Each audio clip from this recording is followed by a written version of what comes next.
Welcome back, y'all. It's Truther Tuesday once again, and I am your host, Jake the Awake. Yes, you heard that right. We had a rebrand. All right. So, yeah, we did the rebrand and name change. I talked about that in the last stream, so don't really need to cover that again. So, tonight, I thought we would cover some topics, old and new. I'm going to give people some flat Earth updates because that's where the channel began, is talking about that the Earth is not a globe, right? For those of you who remember, this channel used to have flat Earth in the channel name. Yes. So we're also going to be talking about what's going on right now. We're going to be talking about Trump sending some troops to DC, right? So something old, something new. And then after that, I'm going to open it up. We'll do some open topic chit chat about whatever you guys want. It's Truth or Tuesday.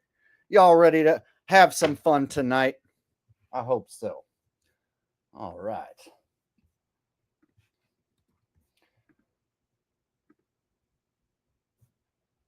So who's all here tonight? First Amendment said, great topics. Yes. Pipa said, here since Flat Earth asshole. Awesome. Glad to see there's some original OG subscribers still left. So yeah, this channel has talked about a lot of stuff. And tonight, I want to go back and walk you through some of the past and show you. I was a dude who fired up my phone and infiltrated the controlled rollout of the Flat Earth conspiracy on YouTube, which is a scripted shill run community, more like a cult community. And I came out and told everybody once I figured it out. And guess what? It looks like it's all finally coming to an end. All of it. Can you believe that? It looks like nobody's really waving the flat Earth flag anymore. And they have one final debate left. We're going to talk about that. And guess what? I can walk away from that dumpster fire and I'm looking good, man. You know what? Sky's the limit for me because I have so many options, you guys. I can walk around with a camera, not say flat Earth at all, and get more views than any of the current flat earthers get talking about flat Earth. So life is good for me right now. Gotta say. Getting us started, LaFlare Network says, this is Truther Tuesday live on #1 Truther channel on YouTube. Please subscribe and like Epic News as you predicted. Thank you very much, Davey. Getting us started. First super chat of the night, my brother, from another mother. All right. So yeah, what do you guys want to start with tonight? You guys want to start with the Trump stuff and then talk about the flat Earth stuff, or you want to talk about the flat Earth stuff and then talk about the Trump stuff? Which do we start with tonight? And hello to Rose. Looks like Rose is saying hello to different people. Hi, Rose. Hello to everybody in chat. What's up, y'all? I'm here live in the flesh. This is not AI. And to prove I'm not AI, I'm going to do something that AI would never do. I am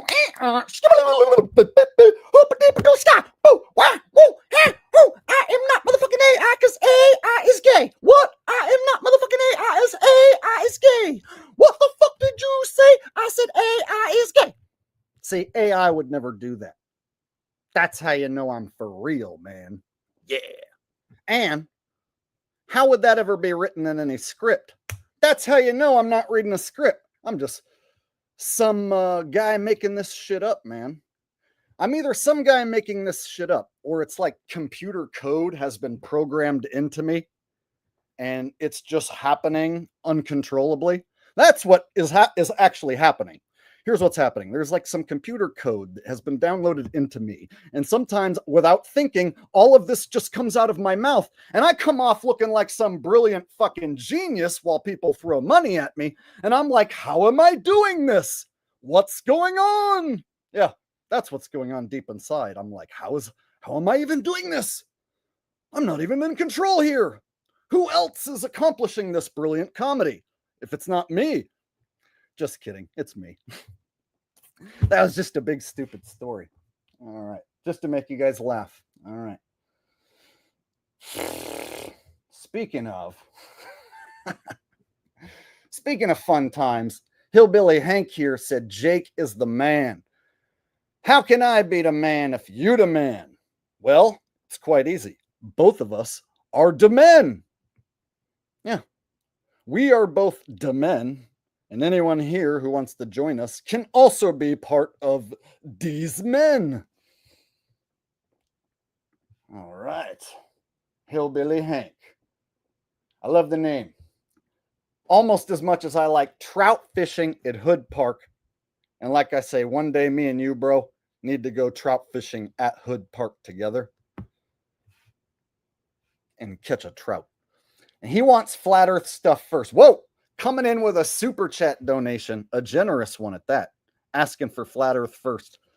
Well, you know what? I guess we're just going to have to do that unless somebody wants to, throw more money at me. Just kidding. I think we're starting with flat earth would probably be a good idea. And then we could work our way into the troops in the streets of Washington, D.C. fighting crime on behalf of the Trumpster. Good times tonight. All right. Hope you guys had a good week. I took a vacation. I saw my dad. Didn't quite go as expected. So it did and it didn't. So I'll talk about that later on in the stream. So stick around if you want to hear about that. But yeah, I went over to the coast, camped out on the beach. Ralphie got to run up and down the beach. And so did have a good time. All right.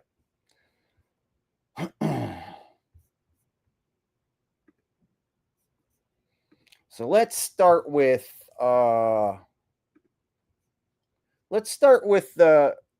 McScruffy, as I like to call him. There's a fellow who looks like me. He's a Christian, a self-proclaimed Christian pastor. And he wants to settle the debate of whether the earth is flat or a globe. And he believes he's already settled it. And now he wants to have one final debate once and for all. So let's go ahead and listen to Shilly McDuffie tell us all about this epic final debate. Experiment is complete. All of our data and observations have been released in our 12-part series, The Final Experiments. This leaves just one last task to bring TFE to a close, and that is the final debate. When I created The Final Experiment, it was to end the debate over the shape of the Earth. It was to do something definitive and conclusive, and the globe side has declared victory. Seeing as every observation we made and every experiment we conducted matched the globe and falsified flat Earth. Hey, who can tell that Shilly McDuffie is reading a script? I can tell. You know what sucks is that this guy looks kind of like me. I don't have any control over that. I really don't have any control that I kind of look like this stupid motherfucker on screen right here, but I do. So let's get past that. Yes, I kind of look like him, and I kind of look like a young Robert De Niro, and I kind of look like a lot of other guys. I'm a shape-shifting, moldy rolla. Get over it. But seriously, though, so Will here, he claims that he's a Christian pastor, and he's a millionaire, and he has this desire to end the flat earth debate. And he teamed up with every single Globe Cuck channel, such as Micktoon and Creaky Blinder and Fight the Fat Ass Craig, all those shilly bastards, Simon Dan, anybody who's associated with being a globe cuck and hating on flat earthers as their sole content of their channel. He teamed up with all of those guys, and he wants you to believe that that's what Christians do. Christians who are millionaires team up with guys online who hate flat earthers, and then they go to Antarctica to settle it once and for all.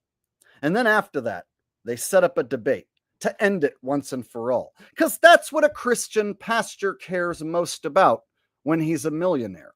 And guess what? He can't tell us that with his own mouth from his heart. He has to read a script. You notice how Will Duffy has to read a script every time he's on camera? Yeah. Interesting. I'm sure he writes his own script so that he doesn't forget anything while he's on camera. Of course, when I hear Shilly McDuffie speaking on camera, it sounds like Mick Toon, MC Toon, Michael Toon wrote his script personally. The globe side has declared flat Earth is finished. After TFE, there has been an exodus from flat Earth, one that continues to grow. And those former flat earthers are shouting a similar message. TFE was the end of flat Earth. No. It's the scripted end of the controlled flat Earth rollout. Check it out, y'all. The controlled flat Earth rollout, if you look at it right now, almost all the flat Earth channels that only talk about flat Earth for the last 10 years or whatever, they're basically done. They ain't getting no views. None of them are doing anything anymore, basically. And we can go look at all their channels. We can start rattling off popular flat Earth channels, and I'll show you they ain't really doing much anymore. Not a whole lot going on in the flat Earth community because it was a controlled rolled out, government-run psychological operation.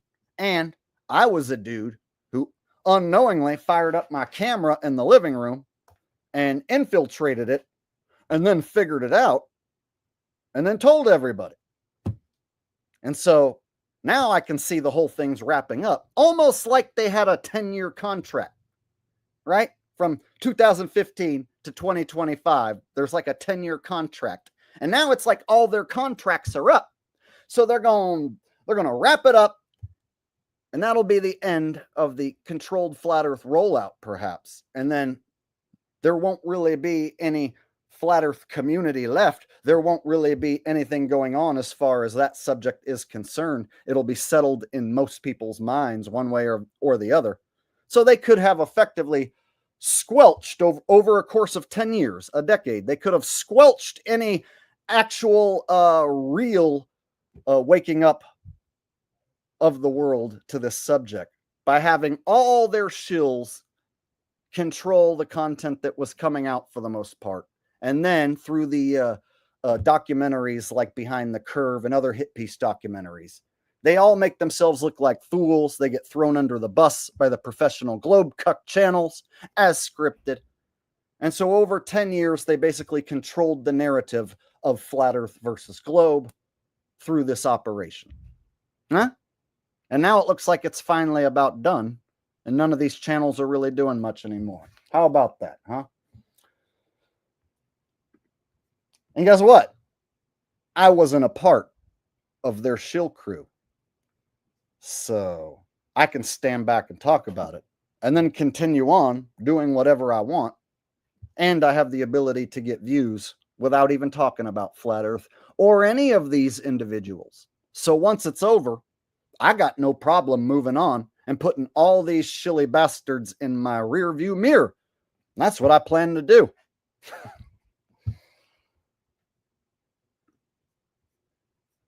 All right. Are they right? Is the globe side correct in their assertion that flat Earth has no answers for the final experiments? Are the former flat earthers correct that flat Earth is finished? See, he's got to read this on a script. So this is the scripted end of the controlled rollout. And guess what? He ain't going to mention my name. For a year, I busted this dude's balls and exposed the entire Antarctica trip before they even went to fucking Antarctica. I told you everything that they were going to do and everything that was going to fucking happen. And I nailed about 99% of it, basically. So now that they're back, now they're going to do this final debate. Who do you think's going to win the final debate? The globe side or the controlled flat earth side? Well, I can tell you, and if you have a brain, you already know the answer. They're going to have Will Duffy appear to win the final debate against, who knows, maybe Eric Dubé will show up and lose to Will Duffy in the final debate. And then they'll call that the grand finale, right? Or they'll have a Flat Earth Dave, right? Dave Weiss will show up and he'll debate Duffy and they'll declare Duffy the winner, right? And then they can have Dave be like, maybe it is a globe. Maybe I was wrong. All right, I'm not a flat earther anymore. Thanks for giving me your data on my app. Right? That could be the ending. What a lovely ending that's going to be, right? When all of those shills go, I guess you're right, Will. I guess it was a globe, Will. We were all just stupid flat earthers that whole time. And you, the most awesome Christian millionaire pastor who ever lived, came along and settled the debate. What a wonderful guy, William McDuffie Burger. Will Duffy, you guys, a millionaire Christian pastor who teams up with men who love the globe and have made a living on shitting on the flat earth, right? Yeah. He's such a wonderful individual that he came along and settled this once and for all, right? What a story. This is all organic. No way any of this is scripted. This brings us to the final debate. Of the flat earthers who remain, is there anyone, anywhere in the world that can defend flat earth in light of TFE and the dozen experiments and observations we made in Antarctica and at the southern tip of Chile? I already destroyed your final experiment before you went on it because I called you all out as a bunch of fucking lion-ass shills all getting together. And I said that Jaron was going to flip-flop to the globe 6 months before he flip-flopped to the globe. And I said Jaron was going to flip-flop on the moon landing, and I nailed both those. So guess what? I'm going to sit back, and I'm going to nail your flat earth debate. I'm going to call out that Will Duffy wins the final flat earth debate against whatever person they put up there, whether it's Dubé or David Weiss or a team of David Weiss and Dubé. I don't give a fuck who it is. They're going to make Will Duffy appear to be the winner of this final debate. In 1 week, I will announce the participants and details for the final debate. If you thought TFE was big, this is bigger. This will undeniably be the biggest debate in the history of flat earth. Oh, that sounds like something that the WWE would say. This is going to be the biggest event in the history of wrestling. Yeah, that's called promotion. The biggest debate in the history of the flat earth. Well, if the earth is flat, you're saying this is going to be the biggest debate ever? It's not going to be bigger than the last presidential debate as far as numbers and viewers and popularity. So that's a fucking lie. So if the earth is flat or it's a globe, it's not going to be the biggest debate ever on flat earth if the earth is flat. And since the earth is flat and your little fucking debate is controlled, it's not even going to be as big as the other controlled debates, cocksucker. So there you go. So yeah, guys, controlled debate all the way. And if Will Duffy's that confident and he's the one backing the whole thing, oh, and that's not all. Now he's going to tie charity into it. He's going to get a charity involved to try and tug on your heartstrings and guilt trip you into watching. Should I go on the debate in a short? Here's the deal, Holden. if anyone asks me to get in there, it's a scripted debate. I'm not part of this. They have Will scripted to beat whoever they have to beat. And so we're just going to wait and see who steps up, and then I'll have a better idea. But I'm just telling you, in the end, Will Duffy is going to be made to look like the victor. They might even have someone who declares a victory, like a judge who says somebody wins or loses, or have some vote or something stupid. Who knows? But they're going to make Will Duffy appear to win, and they're going to have whoever represents the flat earth take a nosedive, a scripted nosedive on purpose, right? So they're not going to let you in there, Holden. And here's the deal. I'm not going to like try and act like I'm going to get into their scripted shit. I'm calling out their scripted shit.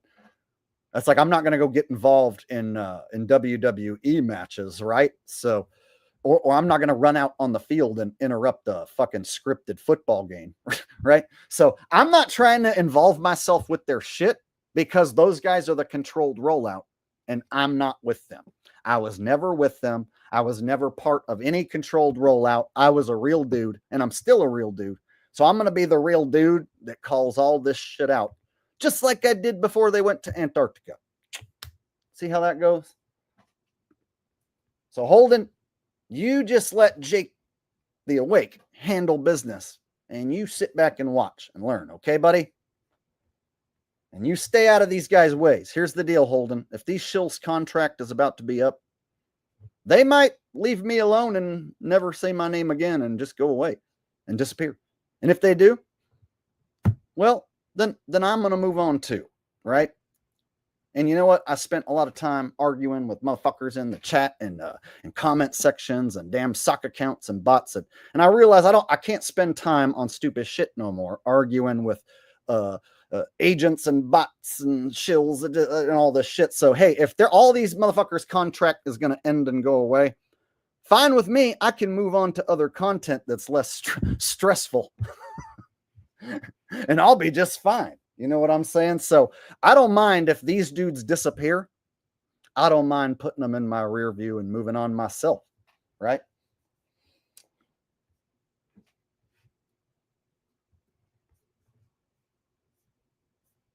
All right, let's get to the next video of Shilly McScruffy. He's got two more, and they get increasingly more ridiculous. This is the moment everyone has been waiting for, where I announce the participants for the final debate. I still confidently stand by my assertion that the final experiment was the greatest opportunity ever for Flat Earth. I both created and paid for a golden opportunity for Flat Earthers to confirm many of their main claims. First and foremost, that Gleason's AE map is accurate, with Antarctica as an ice wall perimeter, which would mean there is no 24-hour sun there. Next, that you cannot travel past 60 degrees south, and that you cannot go to Antarctica, and that there is no geographic South Pole, and that there is no South Celestial Pole, and that Southern Hemisphere flights are either fake or would reroute through the Northern Hemisphere. All of these were shown to be completely false claims from the Flat Earth community.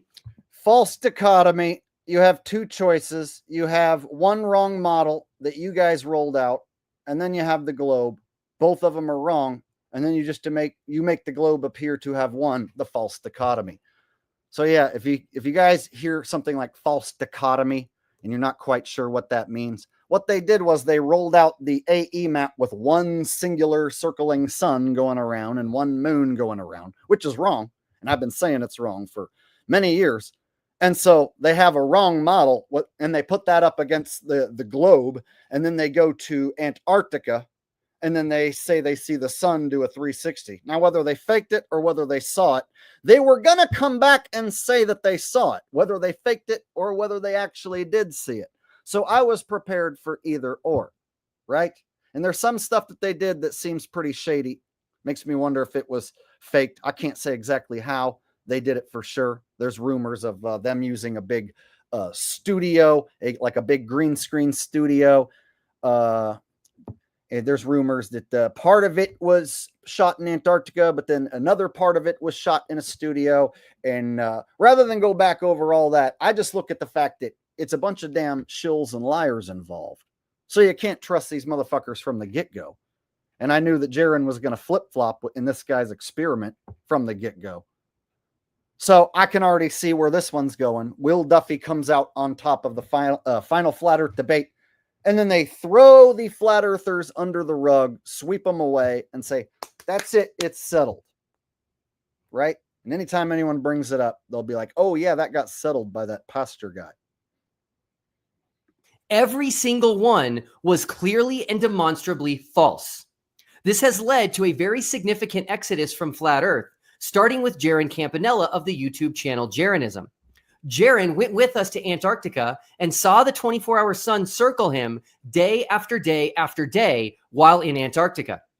After Jaron brought back firsthand eyewitness testimony that Gleason's AE map is wrong, as it says in the lower right corner that there is no 24-hour sun in the south, many flat earthers began to accept the results of TFE and also leave Flat Earth. No, only a bunch of shills. In fact, not even a bunch, just like a handful of shill flat earthers who were pretending went back to the globe. So Robbie Davidson and Patricia Steer, who were all pretending, they were LARPing as flat earthers. They went back to the globe. So those are the people who he's talking about. This is because a circling sun over a flat Earth would require the sun to set where we were at 80 degrees south. All right, we're going to interrupt real quick, and I'm going to fulfill this comedic request here for Richie from Boston on a blind date with Roseanne. All right. You're giving me something to work with here. Let me see what I can do here. Oh. I gotta tell you, I haven't been on an actual date in I don't know how long. Maybe 20 years or longer. I haven't been with a woman in I don't know how long. So I'm a bit nervous. All right, I'm about to go on a date with somebody who most of you have probably heard of, most of you have probably seen. She's quite famous. She speaks a lot of truth here online. She is a welcomed addition to the Truther community. She does a lot of great things. Of course, she was very popular on TV. You guys know Roseanne Barr. I'm actually going to be going on a date tonight with Roseanne Barr, and gotta tell you, I got the jitters. All right, feeling a little fluttery.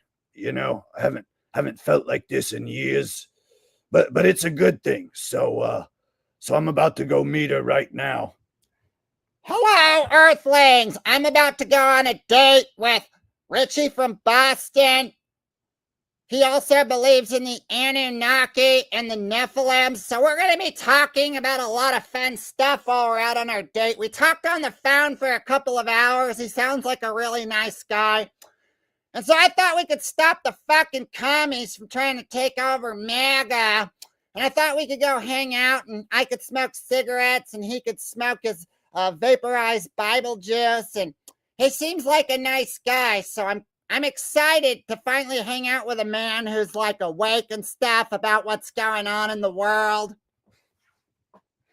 All right, I would go on and on, but to actually make them like meet up and go on a date, dude, now I'm gonna fucking have to drag this out forever. Ding! All right, I'll give you a few minutes. Ding dong. Richie! Hey, it's nice to finally see you. Wow, you look beautiful. You look twice as beautiful in person than I even imagined that you could be. At any rate, I digress. Oh, well, thanks. You know, like, I think I get more beautiful as I age or some shit. So are you ready to go? Let's go eat the Italian food. There you go. That's all you get. If I continue going, people are going to tune out. I can only do Roseanne for like 2 or 3 minutes, and then people get pissed off, and then they leave. That's what the statistics show. Like, we had over 400 people watching, and now we have less than 400 people watching. So now I got to get back to this.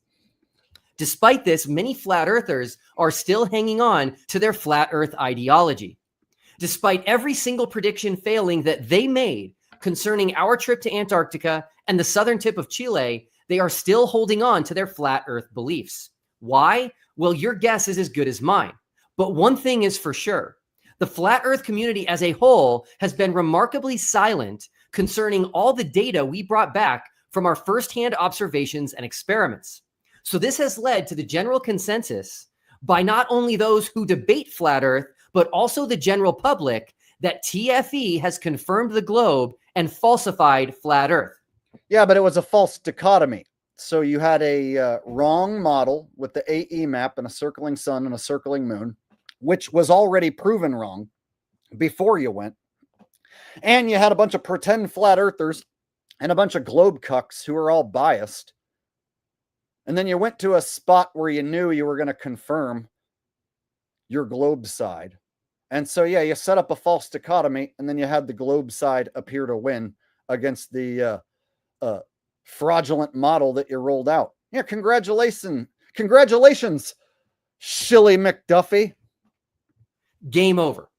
But then the crazy conspiracy started, and they haven't stopped. Like we never went to Antarctica, or that we filmed everything in front of a green screen, or that we were in a giant Amazon LED studio, or that the sun was faked with a giant laser pointer, and even that Satan became the 24-hour sun.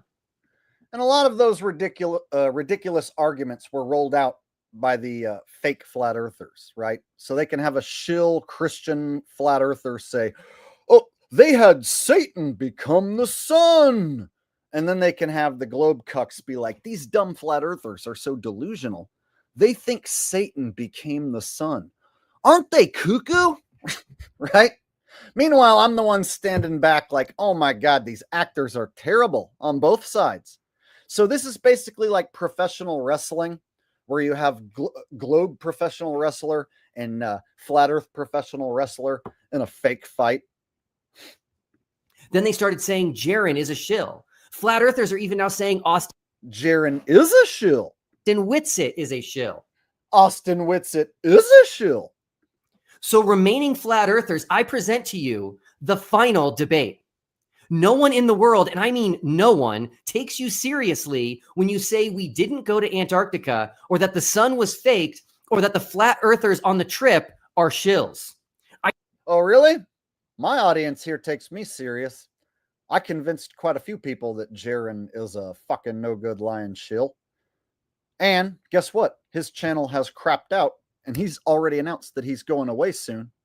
Yeah. So, Shilly McDuffie, who are you talking to? Seems to me I got, 84,000 subs, and I got a crowd here. And I'm sure several of them here will right now say that they agree with me. So who the fuck's he talking to? I know he ain't talking to me. You ain't talking to me, right, Shilly McDuffie Burger? I know damn well you are not talking to me, William McScruffy. I should remind you that you voted for those flat earthers to go in the first place. TFE started... No. You don't point at me and say something that is factually incorrect. I called out your whole fraudulent scam bullshit before you even went on the trip. And I said that Jaron was going to flip because he's a shill. And I nailed it. And then once he got back, I said he was going to flip-flop on the moon landing. You guys, no one gives me credit for nailing the fact that Jaron flip-flopped on the moon landing. It was because nobody really cared after he got back from Antarctica and flip-flopped. But yeah, he flip-flopped on the moon landing as well. So I got both those two things before he did it.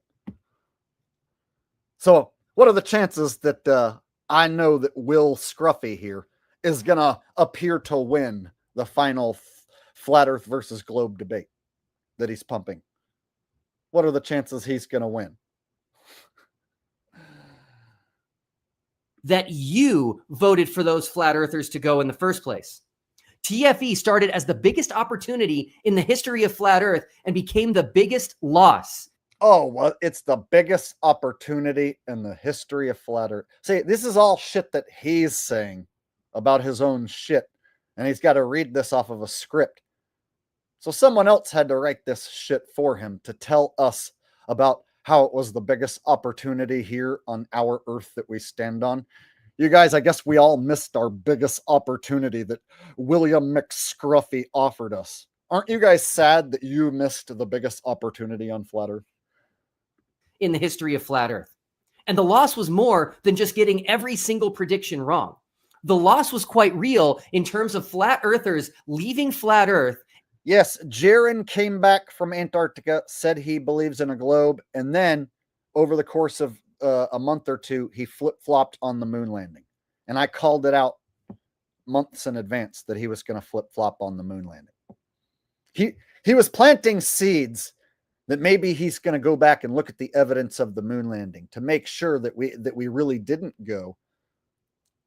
And he's going to meet with this Dave McKeegan guy to discuss it. I'm like, oh, he's going to fucking flip-flop on the moon landing. It's obvious. So yeah, I called all that out, and then he did it. Admitting they were wrong and acknowledging the globe. So what do you want your legacy to be? What do you want the history books to show? That you turned on your own? The very representatives that you chose to go to Antarctica? And that Satan somehow turned into the sun and circled our campsite for 4 days straight? The final debate represents your final opportunity to either defend flat Earth or concede that flat Earth is finished. Oh, is that right? What if I just say what's going to happen in your debate before it happens and spoil the whole fucking thing? Oops, already did. I already spoiled what's going to happen. They're going to have William McScruffy appear to win the final debate. They're going to make it look like the globe beats the flat Earth in the final debate. And Willie McScruffy is going to be the winner of the scripted bullshit shillfest final debate. It's going to be basically like WWE flat Earth versus globe Earth with a scripted bullshit ending where Willie McScruffy wins. Oops, I spoiled it.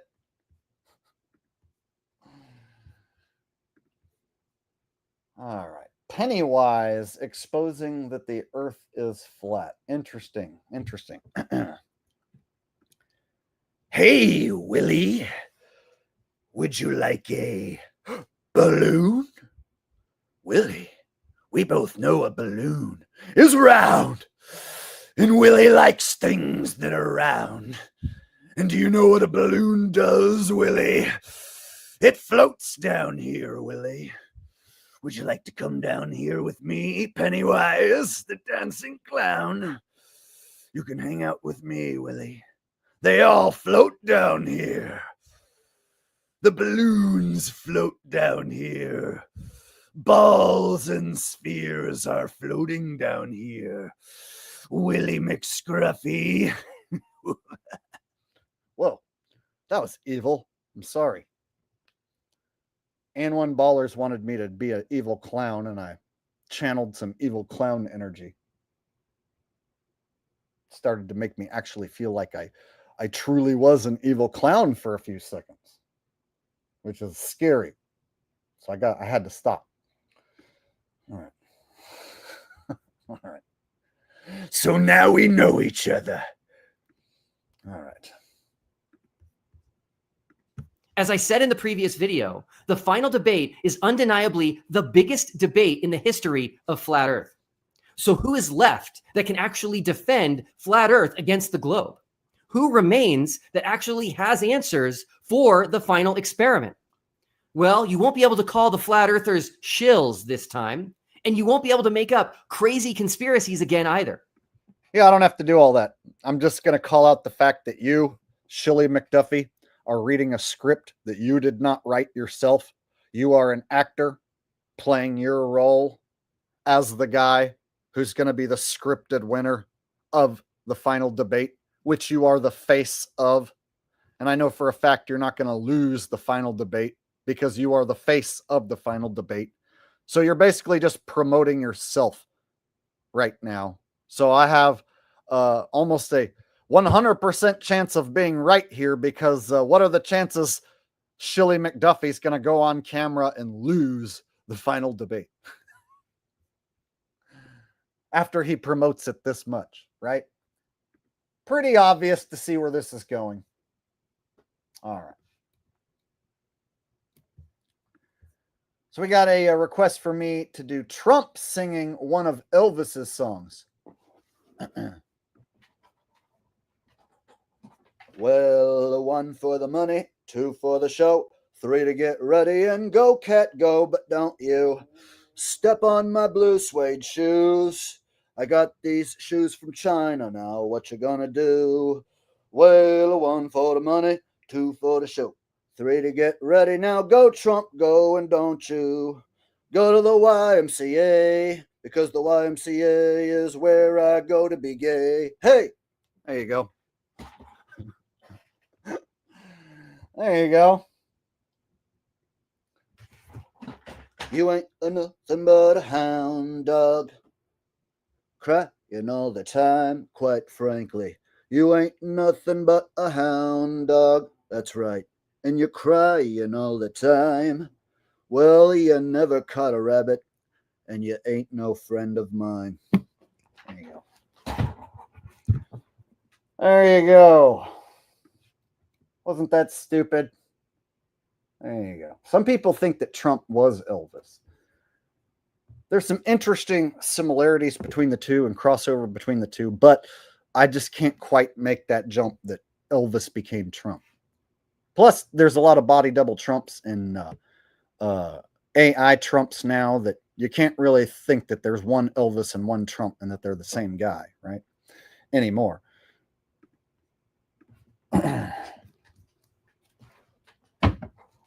All right.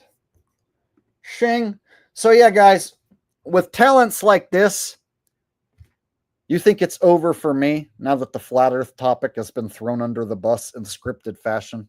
You guys think a man with this much talent is going to be held down by the fact that they throw the flat earth topic under the bus? You guys, in my last video, I walked around, didn't say flat earth at all, didn't mention any of these fucking shill characters at all, just talked about the fact that the world seems to be going down the shitter, and I got 20,000 views, which is a whole lot more than most flat earthers, the majority of all of them, are getting on anything these days, huh?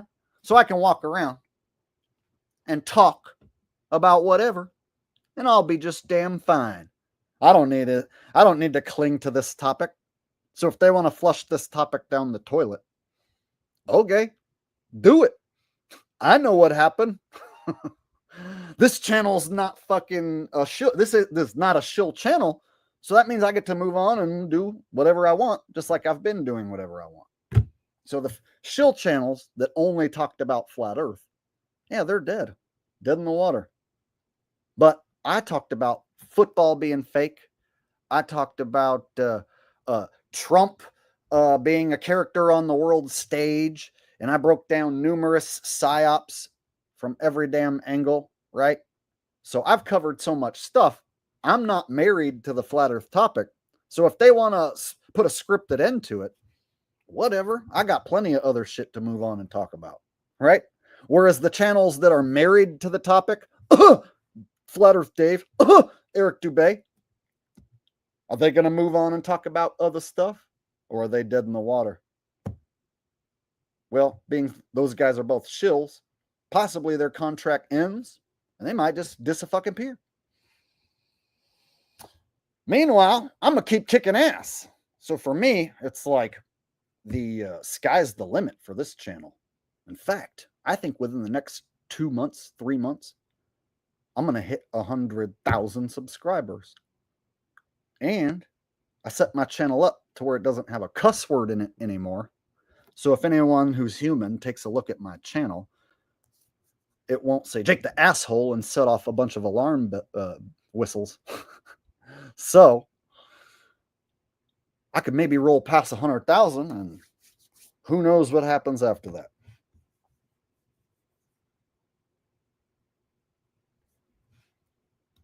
So things are looking good for me, but not so much for the controlled cucks whose careers are coming to an end here. All right. Speaking of, let's go ahead and take a look at a controlled cuck whose channel is about to disappear.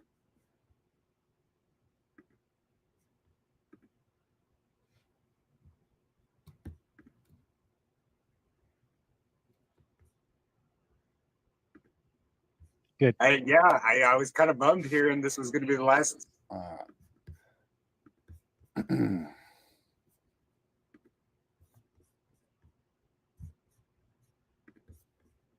I was kind of bummed hearing this was going to be the last Speaker's Corner.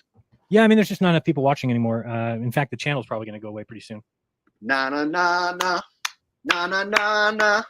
Hey hey hey. Goodbye. One more time, bitch. Na na na na na na na na. Hey hey hey. Goodbye. Oh, you guys hear that? Okay, so don't pay attention to the kid on the screen. Some weirdo who called into the final episode of Speaker's Corner, which is Jaren's show where you get to speak your mind. This was the final Speaker's Corner. Jaren's show is ending, and he's officially announcing it, just in case anyone didn't catch it. I think I have it sped up a bit. Here you go. One more time. Good. I was kind of bummed hearing this was going to be the last Speaker's Corner. Yeah, I mean, there's just not enough people watching anymore. In fact, the channel's probably going to go away pretty soon. Oh, nah, nah, nah. There's not enough people watching anymore, and the channel's going to go away pretty soon. Good. I was kind of bummed hearing this was going to be the last Speaker's Corner. Yeah, I mean, there's just not enough people watching anymore. In fact, the channel's probably going to go away pretty soon. So check it out. Jaren's Speaker's Corner show. It's done. Stick a fork in it. That guy's had more failed shows than anyone I know of. Every show he's ever done failed. And now the whole channel is done and going away. Almost like his contract is up. Almost like he had a 10-year contract. And now it's over. And he's talking about starting a whole new channel and doing something completely different. Imagine if Jaren had a 10-year contract to be a government informant, pretend flat earther, and now it's over. He takes his channel down. All the evidence of it goes away. And then he goes and starts a new channel and talks about some other shit. That would be interesting, huh? It's almost like these guys had a job to do. And the contract for that job is wrapping up. So they have the final flat earth debate to wrap up the contract.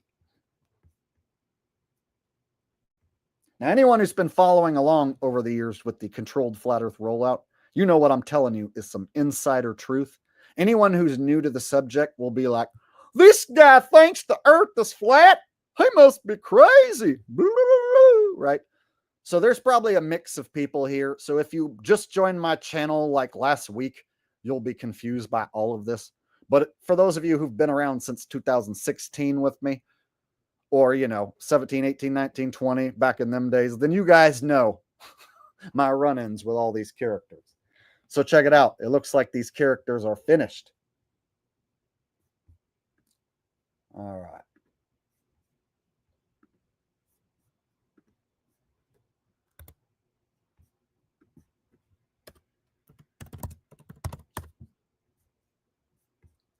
So let me show you what a controlled rollout looks like when it's in its final days. We go over to Jaren's channel. It says 160,000 subs. And on his last live show, last edition of Speaker's Corner, only 2,000 views. His trivia show is such a catastrophic failure. He can't even get 1,000 views. Got 582 views the last time he did his trivia show. This is what the death of a channel looks like. But apparently he's got 160,000 subs. How does that work? How do you have 160,000 subscribers, but you can't get 1,000 views on your trivia show? Yeah, this is what a dying shill channel looks like that's about to go away. See? So ask yourself, is that something organic? Is this something that a person would do when they get back from Antarctica? When you get back from Antarctica and you realize the Earth is a globe, you're gonna hang out with a dude and then flip-flop on the moon landing, and then you're gonna do a trivia show, and then your channel's just gonna go away completely. Very strange, all these events.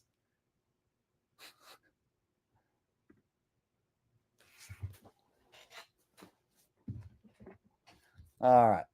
Check it out, y'all. Flat Earth Dave Weiss. Let's go check out his channel. I'm not trying to promote him, but I want to show you guys he ain't getting any views anymore.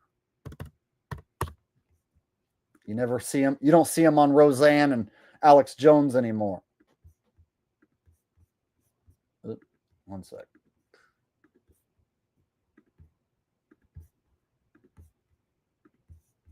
All right.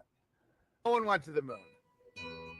It's the same thing with like, gee, who's this? So the trailer on David Weiss's channel features Owen fucking Benjamin. Shills of a feather, they flock together. Shills of a feather, they flock together. See, you always link these motherfuckers right back to each other. Check it out. Dave Weiss's last video, 3,000 views, 2,000 views, 2,000 views, 3,000 views. And how many subs does Dave Weiss have? 107,000. And he's only getting 3,000 views. And this is the king of flat earth. The most famous guy, according to some people, is Dave, right? He's the millionaire with the app who lives in the mansion, who went on Alex Jones' show and Roseanne's show and Jim Brewer's show, right? He's got to be the most famous. 3,000 views. 2,000 views. Whereas I went for a walk, didn't say flat earth at all, didn't mention any of these stupid motherfuckers. I got 20,000 views. So, what does that tell you? Yeah, how about that? Jake the asshole can take a camera for a walk and get 20,000 views. Oh, did you guys remember when I said I'm not sad that Ozzy's dead and I'm not sad that Hulk Hogan's dead? Yeah, that video just keeps getting more and more views every day. Go look. It's like over 50,000 views right now. I said Ozzy's death doesn't make me sad. That video keeps popping off every day. You think I give a fuck about these stupid shills? You don't see any of them doing anything like that, right? None of them are creative enough to make other content outside of the flat earth. It's almost like they're scripted to only talk about flat earth. So you're not going to see Dave take a walk and talk about something else outside of flat earth. You're not going to see Dubé go fucking do this whole other thing outside of flat earth. No. It's like they were married to this fucking topic. Only allowed to talk about this one fucking thing. Now look at them. Now look at you. Get my app. Get my app. Come to the conference and get my app. What's up now, Dave? What's up now, Dave? Looks like your last video crapped out, Dave. Not doing any appearances on Alex Jones anymore, Dave. Why don't you go crawl up Roseanne's ass, Dave? Yeah, Dave. I want you to come crawl up my ass. I actually want David Weiss to come over here and stick his bald head right up my ass where it belongs. We had such a great time last time he ate my ass. Remember that time, David Weiss, you ate Roseanne Barr's asshole? She remembers it. She told me. Roseanne Barr told me all about how you ate her asshole, David Weiss. You nasty fella.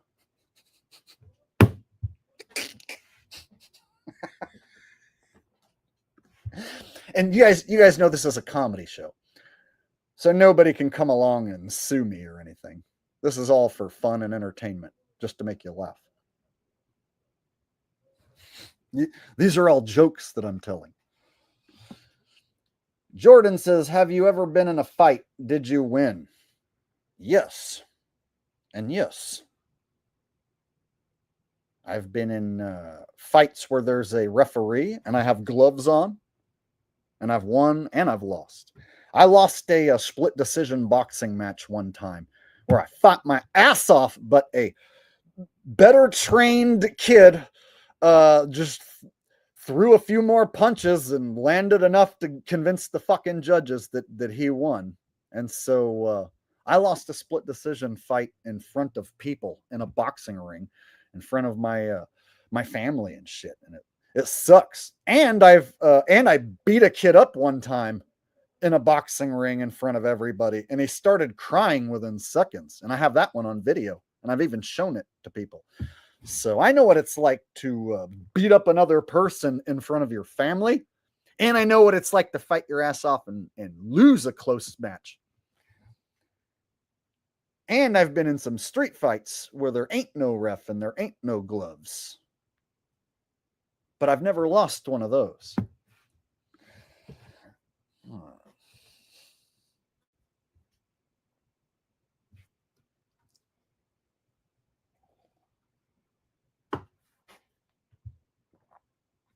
right.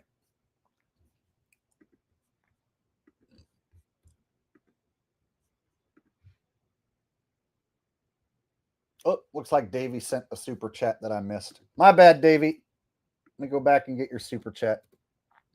Sometimes I get carried away watching clips and doing impressions and shit that I miss a super chat. And one came in from Davey. Let me go back and get it.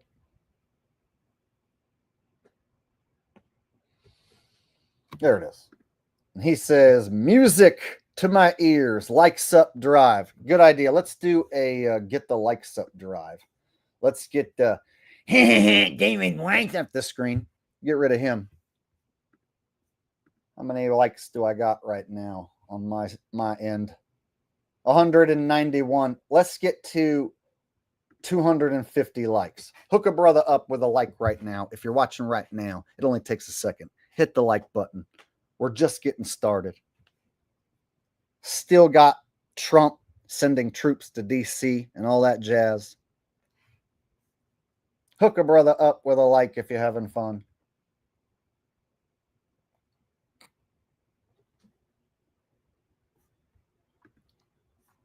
Yes, Retro Girl. Jaron challenged me to a penis measuring contest.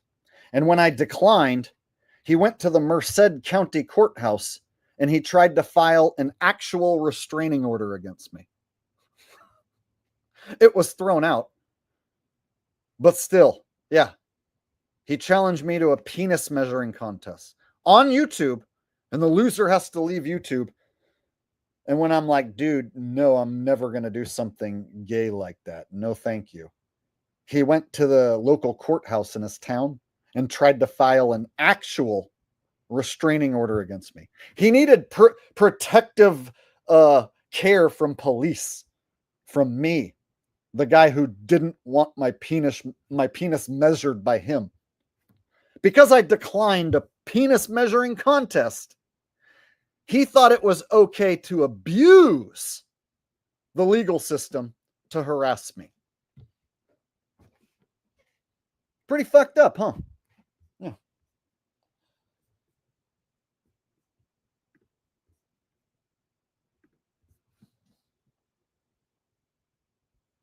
And if you go confront him with that, he won't even deny it. And you know what he'll say? Well, I challenged him to a fight and he didn't want to fight me, so I had to challenge him to a dick measuring contest. I had to. That's what he says.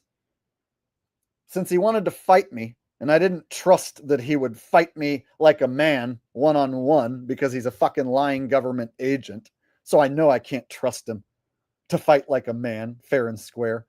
Then he challenged me to a dick measuring contest, and then he filed a false restraining order against me.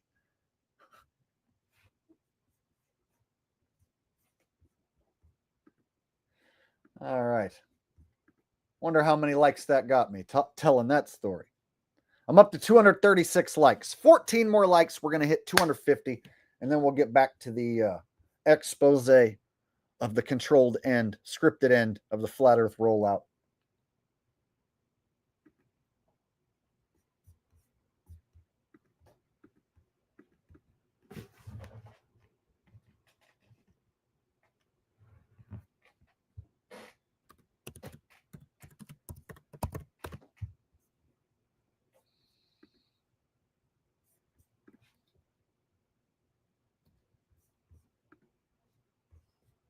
All right, y'all.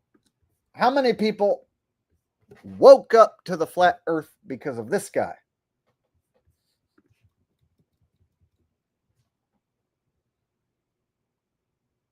Me? Yeah, I used to be a big fan of Eric's. I used to be a big fan of this channel until I realized all he does is read a script.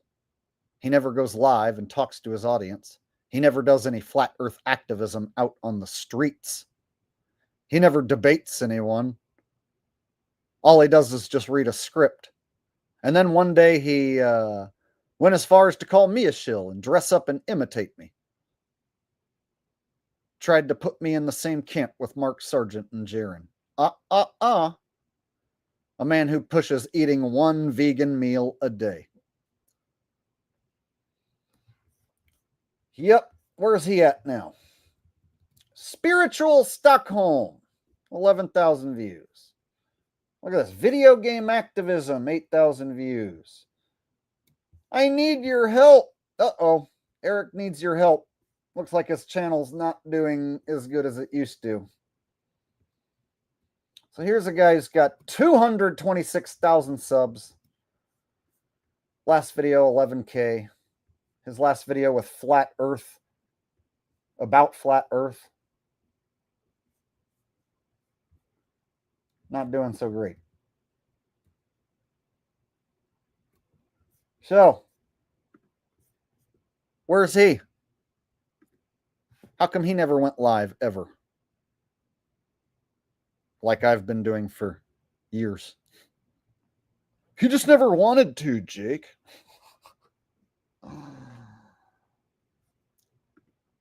No, he does not. Hi, I'm the Flat Earth asshole. I want to play bass and go get some Flat Earth poontang. Ha ha ha. That's not a good impression of me. There's a reason why that video where he dressed like a lady and made himself look like a fucking idiot and then did a shit impression of me. There's a reason why when I use that to humiliate him, I humiliate him quite easily. Yeah, go watch that video, the whole thing. You know, the part where he dresses like a lady. Just like a lady would dress. And then the part where he imitates me in a shitty way. Hi, I'm Eric pretending to be Jake the asshole. I like to slap the bass and get flat earth pussy. Huh. Yeah. How's that working out for him now? So he lied to you. He read the script, gave you the bullshit circling sun, circling moon model that got debunked. And then he pretended like he never pushed that and he never got debunked. Yeah, the model that Eric pushed for the entire time he was on YouTube is a circling sun, circling moon over the AE map, which is wrong. So yeah, the final experiment and the Globers have debunked Eric Dubé over and over and over and over and over again. And he never went and corrected himself. He never came out and said, oh, I was wrong about the circling moon.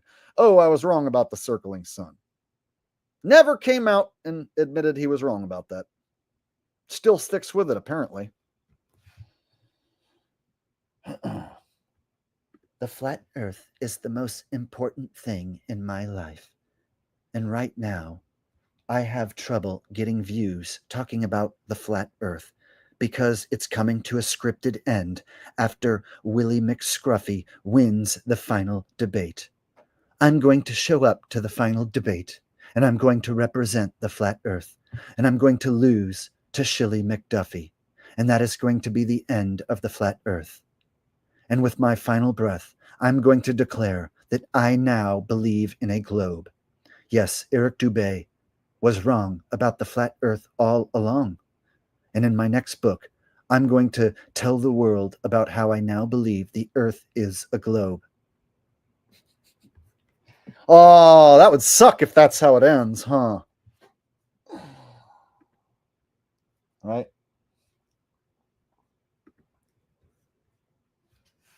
Hey, so I was telling my girlfriend the other day, just imagine for like a second that we live in like a snow globe. Sure. Wow. I know. Crazy, right? But here's the thing. We're just talking out of our butthole. We're just talking out of our butthole here. Wow. Just being crazy. Just having fun. Imagine if we lived in a snow globe. Sure. I was telling my girlfriend the other day, how do you know that we live on a globe. Maybe it's like a snow globe. Like, wow. And she was like, huh, I never thought about that. Wow, wow. And I was like, yeah, isn't that crazy?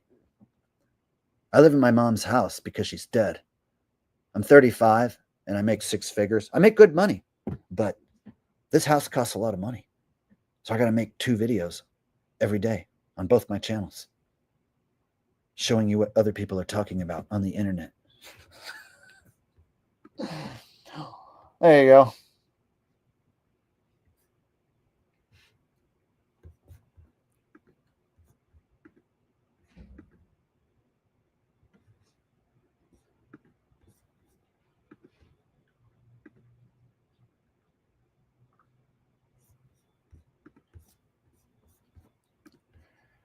All right.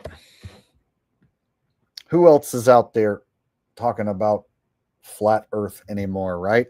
Like, remember Globe Busters, you guys? Anyone remember Globe Busters? Let's go see what all Globe Busters are up to these days. Now that Jaron and Bob are gone and it's some other people running the channel. Channel still says 72,000 subs, but it looks like they're getting 1,300 views, 1,300, 1,400, 1,600. Yeah. Can't even get 2,000 views. So I remember back when Bob Nodell and Jaron used to run this stream every Sunday, and they would have 1,000 live viewers watching, and they would get, 20,000 views on a stream and shit. Oh, look at it now. See? So this is what a dying controlled rollout looks like.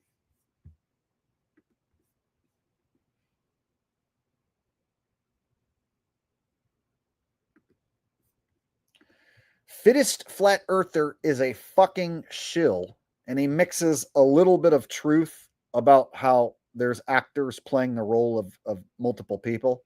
So he'll throw in a few real ones, and then he'll have a bunch of wrong ones.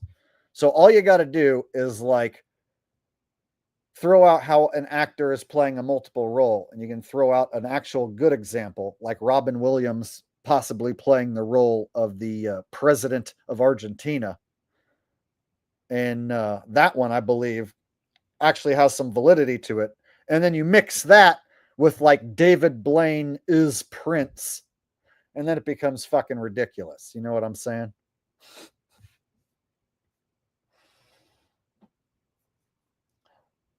Like, so Fittest Flat Earther will say Cat Williams is Prince and David Blaine is Prince. So Cat Williams is David Blaine and Prince. They're all the same guy, according to Fittest Flat Earther. Yeah. So don't give these guys views, and don't fucking bring up their name. That's another thing. We got to stop bringing up these motherfuckers' names. Like, once they throw this shit underneath the bus, like, fuck them. Let's leave them in the rear view where they belong. These stupid shills. You know what I mean? Like,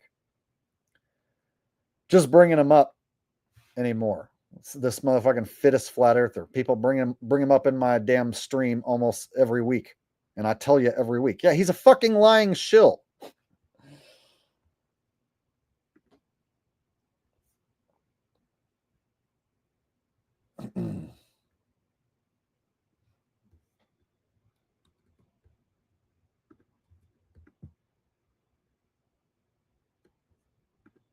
Yeah, FPV Angel. What's his name? What's his face look like? And he'll tell you that if you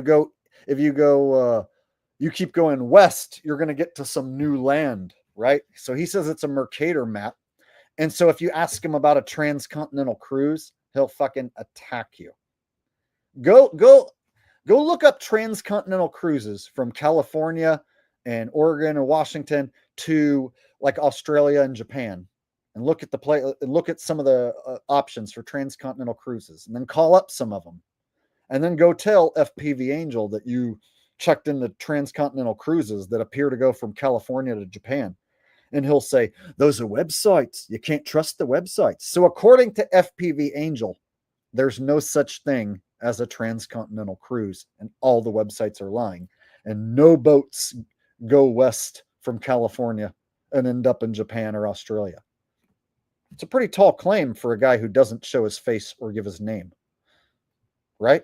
So when I asked him, hey, have you ever tried to book any of them cruises? I don't need to. they're lying. Those are websites. Well, I called and they were ready to take my credit card. So I think the cruise from California to Australia that I looked into exists. And that fucks up your whole model, FPV. So once I told FPV that I called a cruise line, he was like, "You're a shill. They sent you to try and discredit us. You're a shill." So he claimed I'm a shill because I called a cruise line. See? So yeah, you want to find out how quick FPV Angel will turn on you and stab you in the back real fast? Go call up a cruise line, and when they seem to offer you a cruise that does exist, that is going to leave, and they're ready to take your credit card, ask him if he's willing to take that trip with you. And he won't do it. And he'll tell you that there is no cruise that goes there. You know what else he'll say? That the cruise goes the other way, that it goes east. That's impossible to leave California and go east, motherfucker. You'd have to go through the Panama Canal. Everyone would know, especially if the cruise is supposed to stop in Hawaii. You can't go east from California. So he tried to be like, those cruises, how do you know that they go west? It stops in Hawaii and then it ends in Australia. So if a cruise leaves California, stops in Hawaii, and ends in Australia, well, that fucks up FPV Angel's whole model. But he'll tell you I'm a shill for telling you that.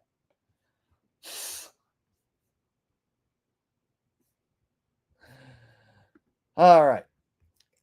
What other flat earthers do you guys want me to throw out? Check it out.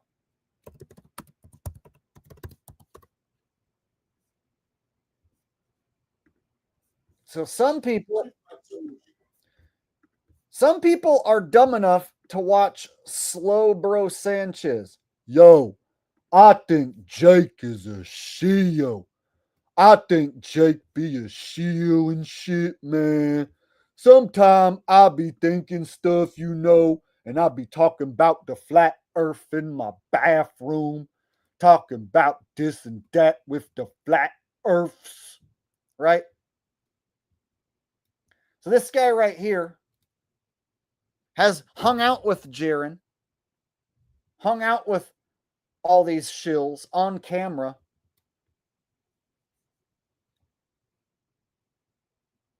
He's tied right back to these fools as well. So he pretends like he's against them. This fool's with them as well. And this is where they're like, yeah, I'm a black man and I believe in the flat earth.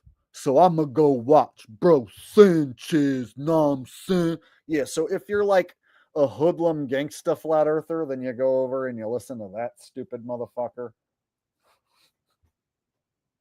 Right? Jaren fucking schooled him about how the sun works.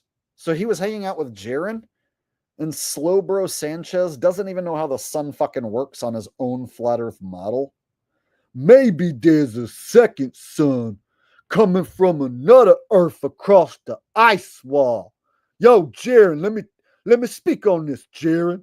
Maybe there'd be two suns, and the second sun be coming in and be looking like the first sun, and maybe that's why you be getting confused about the first sun, because there'd be a second sun, Jaren. What a dumbass motherfucking shill, dude. And people fall for that.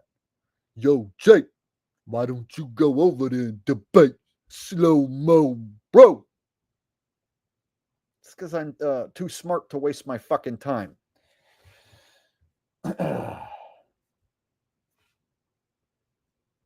Anyone with 777s in their name or 666s is going to be a shill. Anytime you see 777, 666, and shit, like in their name, that's some shill shit. That's like their shill indicator marker. Rose 777, shill. Right? Crow 777, shill.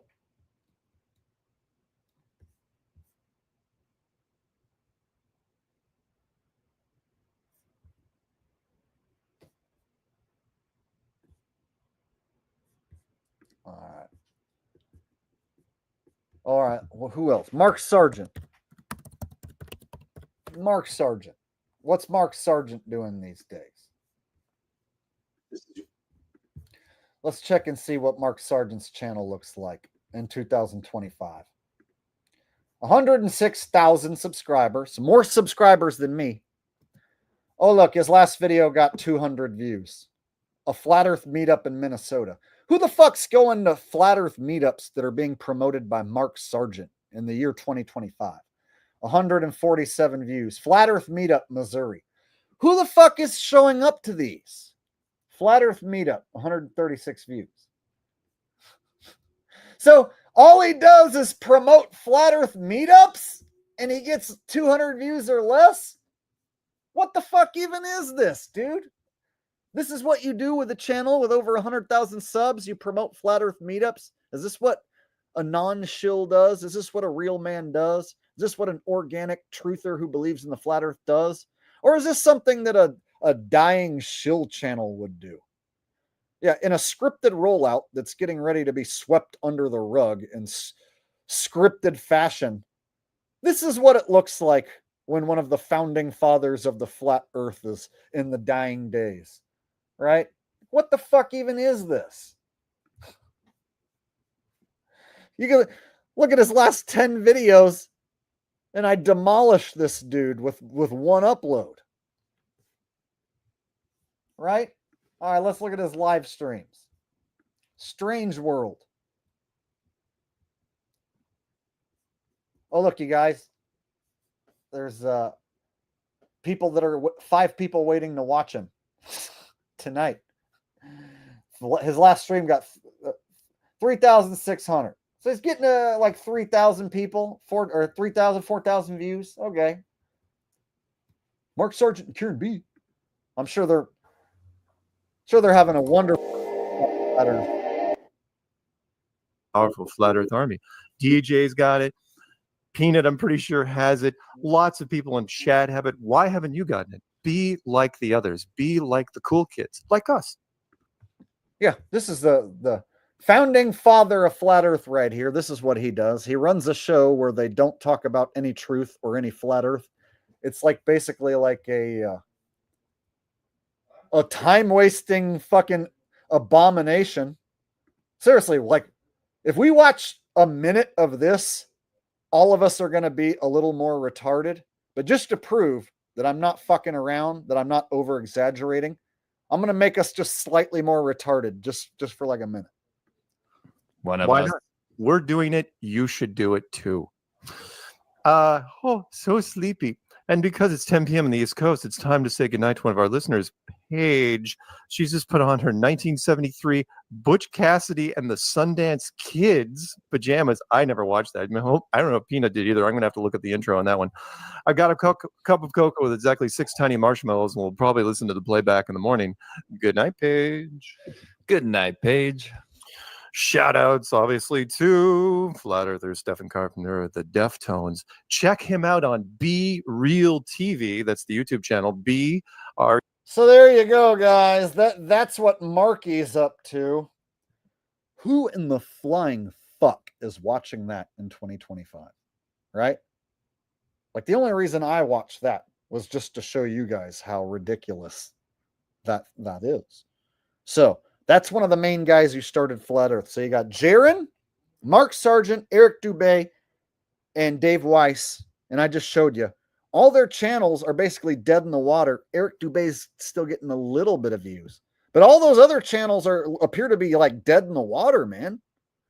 It's almost like their contract is up by like the end of this year. And their channels are wrapping up in the final stages.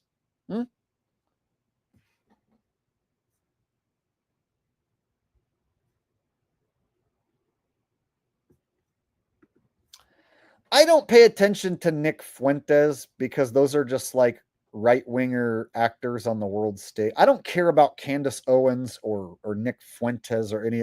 The only time I'll bring them up is to say that they're fucking actors and shills. So whatever thing Nick Fuentes said yesterday, the week before, I don't care. And no, I didn't see it. And I just don't give a fuck. Nick Fuentes is a shill. He's an actor. He can suck a fat dick. Let's move on.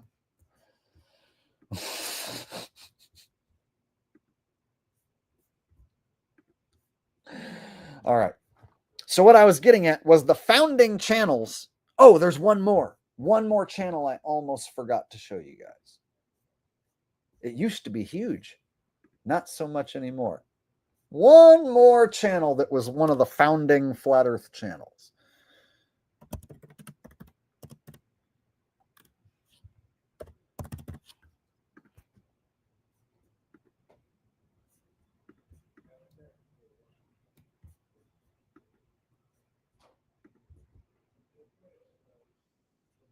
All right, you guys ready?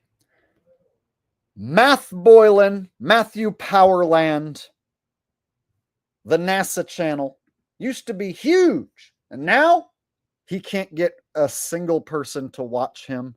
He can't get anybody to listen to him. And the reason is because he's doing this. You came in first.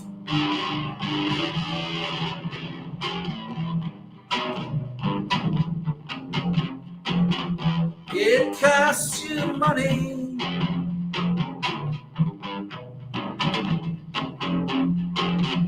To find out who's your friend.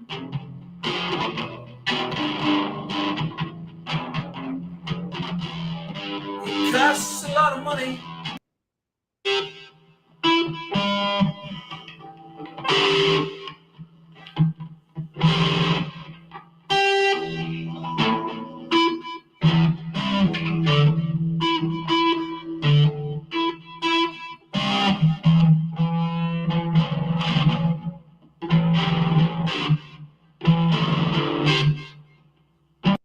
You know what's fucking crazy?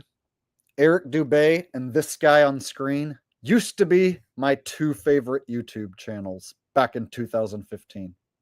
Before I became a YouTuber, before I made my first video, this guy on screen, he used to make content that was way different than this. And he got up on stage and said, how do you know that that picture of a globe is really a picture? How do you know it's not CGI? How do you know it's not a painting? And he made up this story that he painted globes for NASA. This guy on screen had this story that he painted globes for NASA, and he was an artist coming out and exposing NASA. This guy used to have tens of thousands of subs and used to get tens of thousands of views. And now, you guys, let me show you what he is getting now.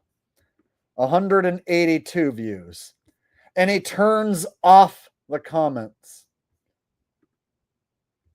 because the comments are usually bad. And there's usually only 4 or 5 comments like, bro, what happened to you? Please stop playing guitar. Matt, your guitar's out of tune and it sounds terrible. This guy's owned a guitar for like 8 years, and he'll do entire 2 and 3 hour streams playing guitar sounding like this.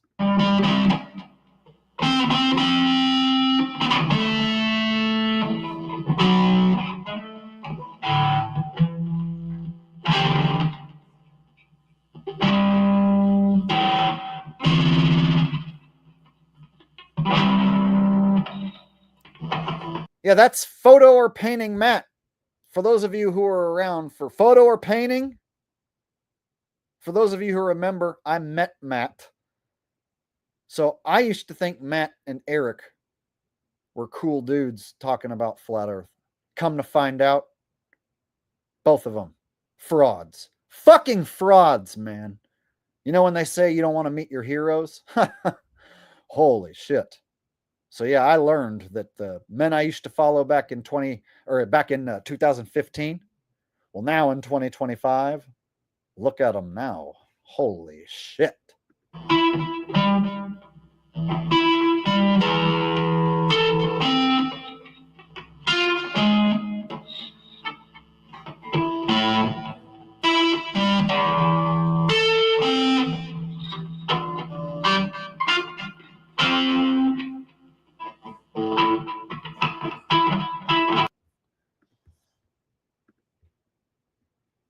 All right. Conspiracy music guru, all he ever did was just do songs. So he never got into actually exposing anything. So he's one of the shills, and he was all the shills used his songs. Rose would use his songs. Jaron would use his songs. Dave would use his songs. Karen B would use his songs. So if all the shills used his songs as their intros and outros, what the fuck does that tell you? Shills of a feather, they flock together. That's right.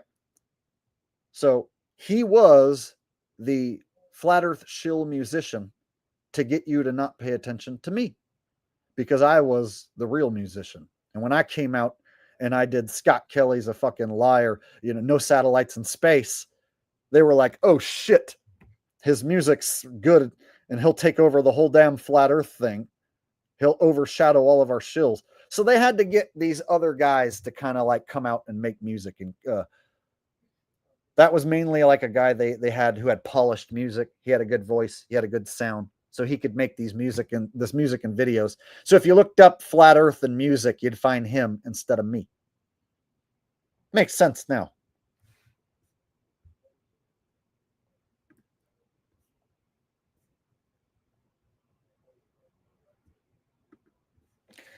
In the flat earth topic, man, as far as content creators go, that's a good question.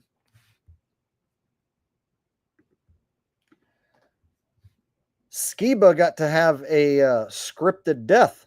Skiba warned us that there was going to be a pandemic before it happened, years before it happened. Warned us there was going to be like curfews. Warned us about what was going to go down in 2020, long before it happened. And then he died of the convids in 2020. He died of the thing he warned us of. Wow. How about that?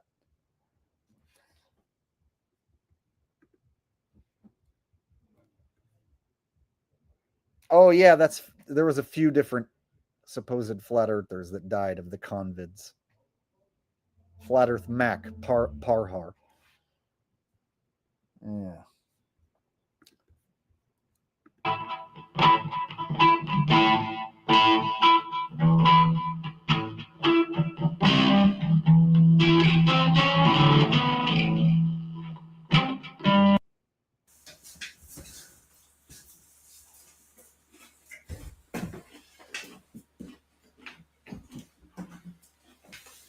Matt forgot to turn off the stream, so now he's going to just sit here and stare at his phone while he's streaming for nobody. What a fucking loser. What a fucking joke. What? He's going to stare at his phone and forget that he's live streaming? Not all parties agree on everything, but I think we can all collectively agree that this was ridiculous. I mean, the launch in itself. So there you go. There's your founding fathers of the flat earth. Huh? Now, let's take a look at Flat Earth Asshole, who's now Jake the Awake. The guy on screen. Let's take a look at his channel. Let's go to my videos, and we'll go to my oldest video. I want to show you guys something. For anyone who's new here. Check it out.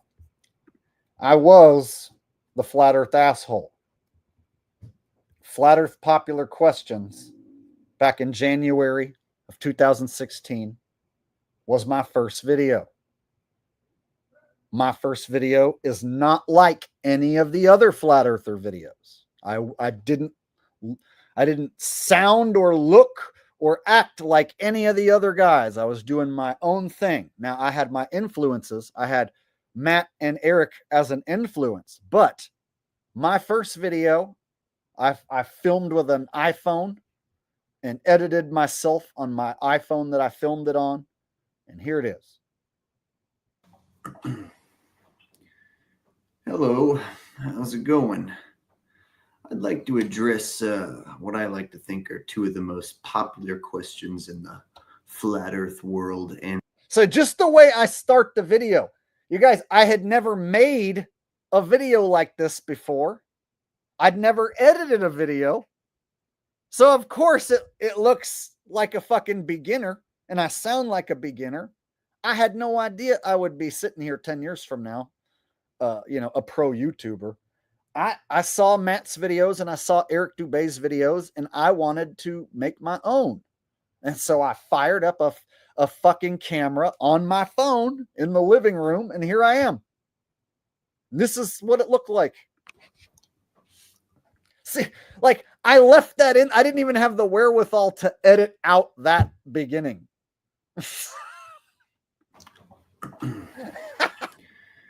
Hello, how's it going?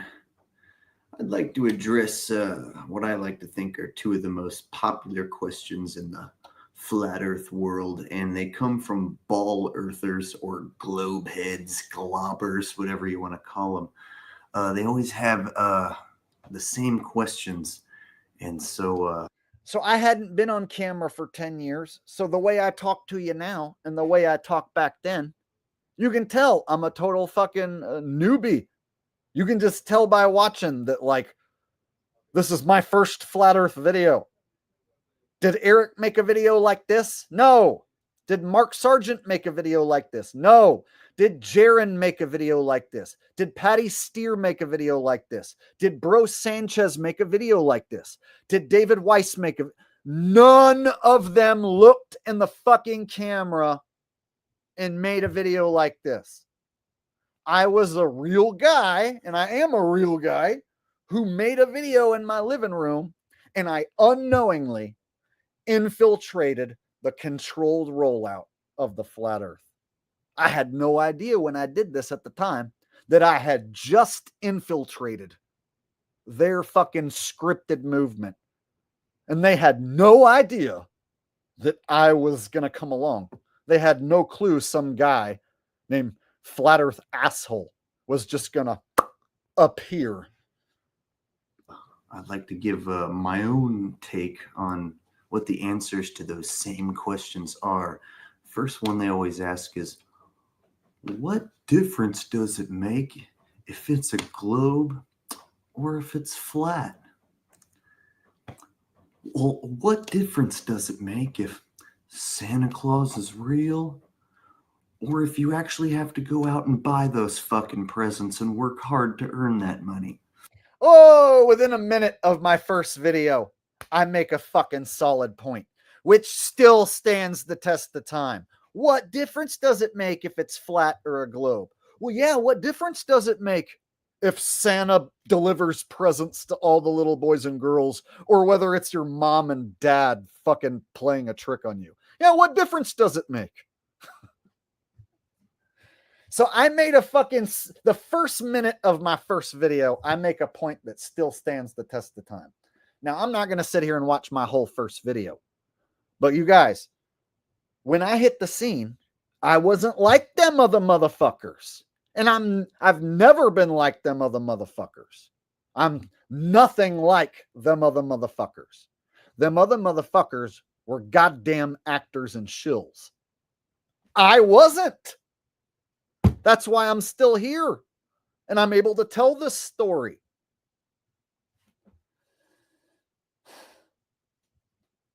So it's pretty crazy. Come January, I'm celebrating 10 years here on YouTube. And that's how it started. That.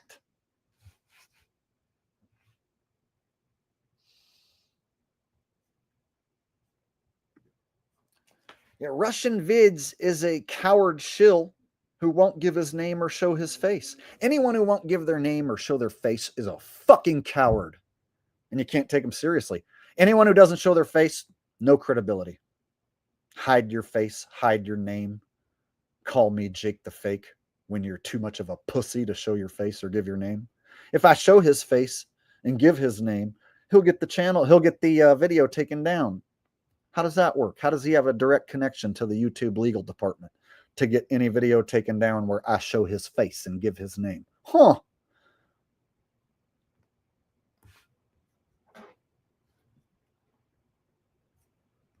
So I've debunked the Russian vids 6 ways from Sunday, but there's still people who say that I'm the fake and he's the hero flat earther. All right, so at this point, if people want to go follow shills, have fun. Have fun. The scripted flat earth shit is coming to an end, and I can tell the whole story, and I'm the real dude, and I can move on and do other shit.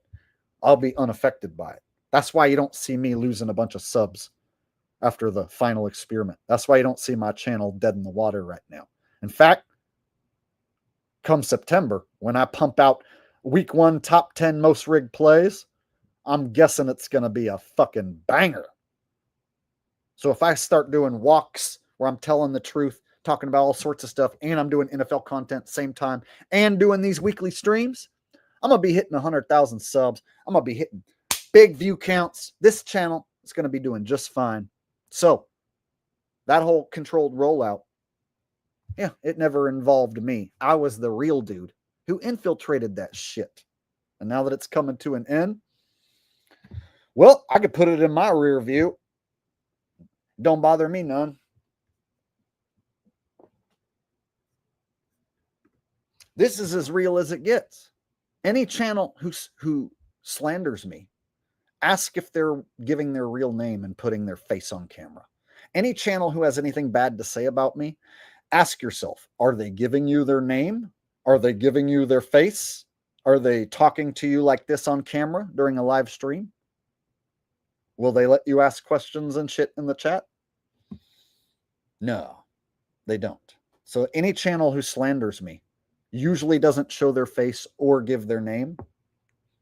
Yeah. So if you ever see slander videos out there of me, the channel who posts that won't show their face or give their name. So how much fucking credibility can you put into a channel that's too chicken shit to show their face? Stand by their words. I've stood by my words for 10 years. And hell, I've been wrong a few times and had to go back and be like, oops, I was wrong about that. And I had to correct myself. And there were times I trusted people who stabbed me in the back, and I had to be like, whoops, I trusted a guy who I shouldn't have. Whoops. Right? So I've taken my lumps and learned my lesson. But, I'm a real dude who will stand here and tell you all about it. As transparent as any person could possibly be.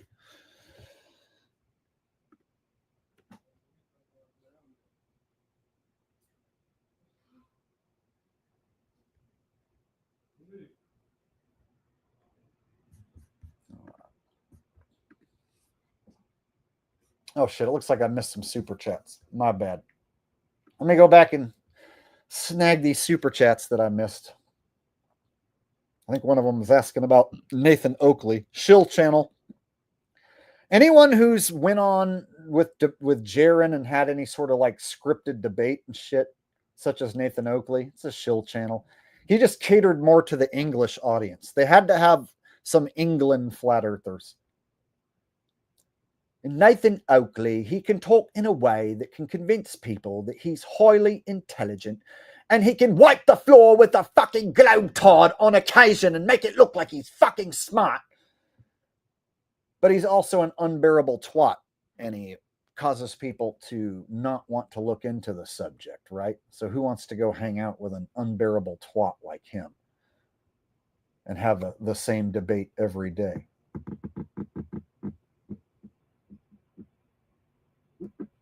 One sec, I'm looking for this comment. Oh, I went way too far. Shit.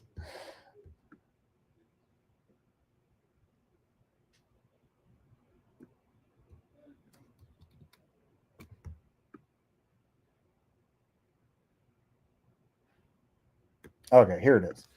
Is Nathan Oakley a shill? What do you think of him? Yeah, he's one of the England shills. Him and Jaron did like a 3-hour-long stream where he was like, you called me a fucking scammer. Now, you have to admit you're fucking wrong right now. No, you are a scammer. No, I'm not going to admit it. I'm Jaron. I think you're a scammer. No, I am Jaron. And me and Nathan Oakley, we're going to have a shill debate where we just waste your time for hours and hours, make you pick a side. So that's how they would divide the camps, divide the cult unity, make you pick a side. Are you on Jaron's side or are you on Nathan Oakley's side? All right? You're a fucking spastic spaz. If you don't come here and if you don't listen to me, I will mute you, right? Like nobody wants to fucking go have a conversation with that guy. And then all the people that he would hang out with were all insufferable twats who were always having to agree with everything that Nathan Oakley said. So yeah, all those people were there to push people away from the flat earth topic. And then those who stick around were associated with these unbearable twat bag shills.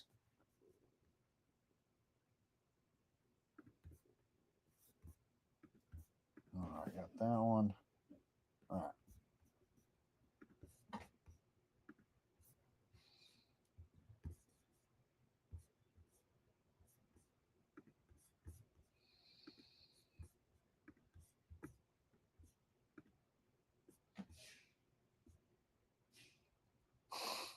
All right. I mean, let's go look at his channel and see how many views he's getting. How about that?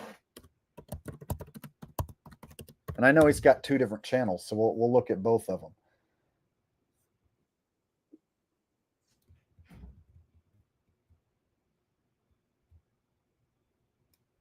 All right. So if I go to Nathan Oakley's channel, I'll go to both of them and I'll show you how good he's doing.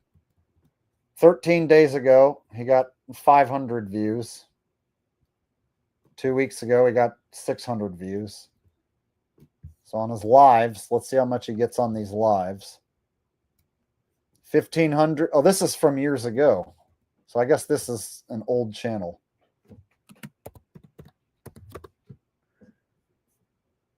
Where's he at? Where's his channel?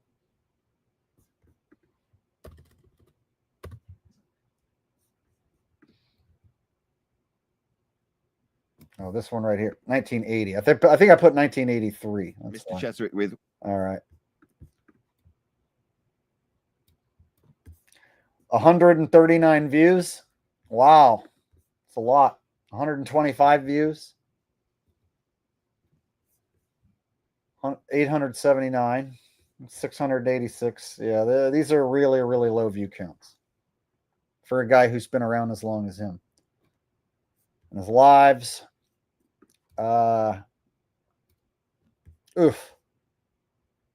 700, 1,000, almost 900, 1,000, 800 maybe, 850, 600. This is pretty bad.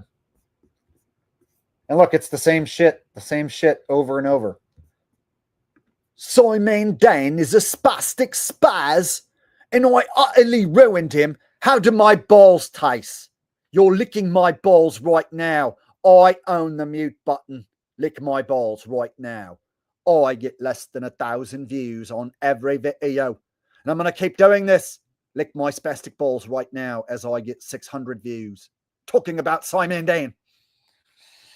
Okay. How long can he keep that up? Another 10 years? So out of all these people,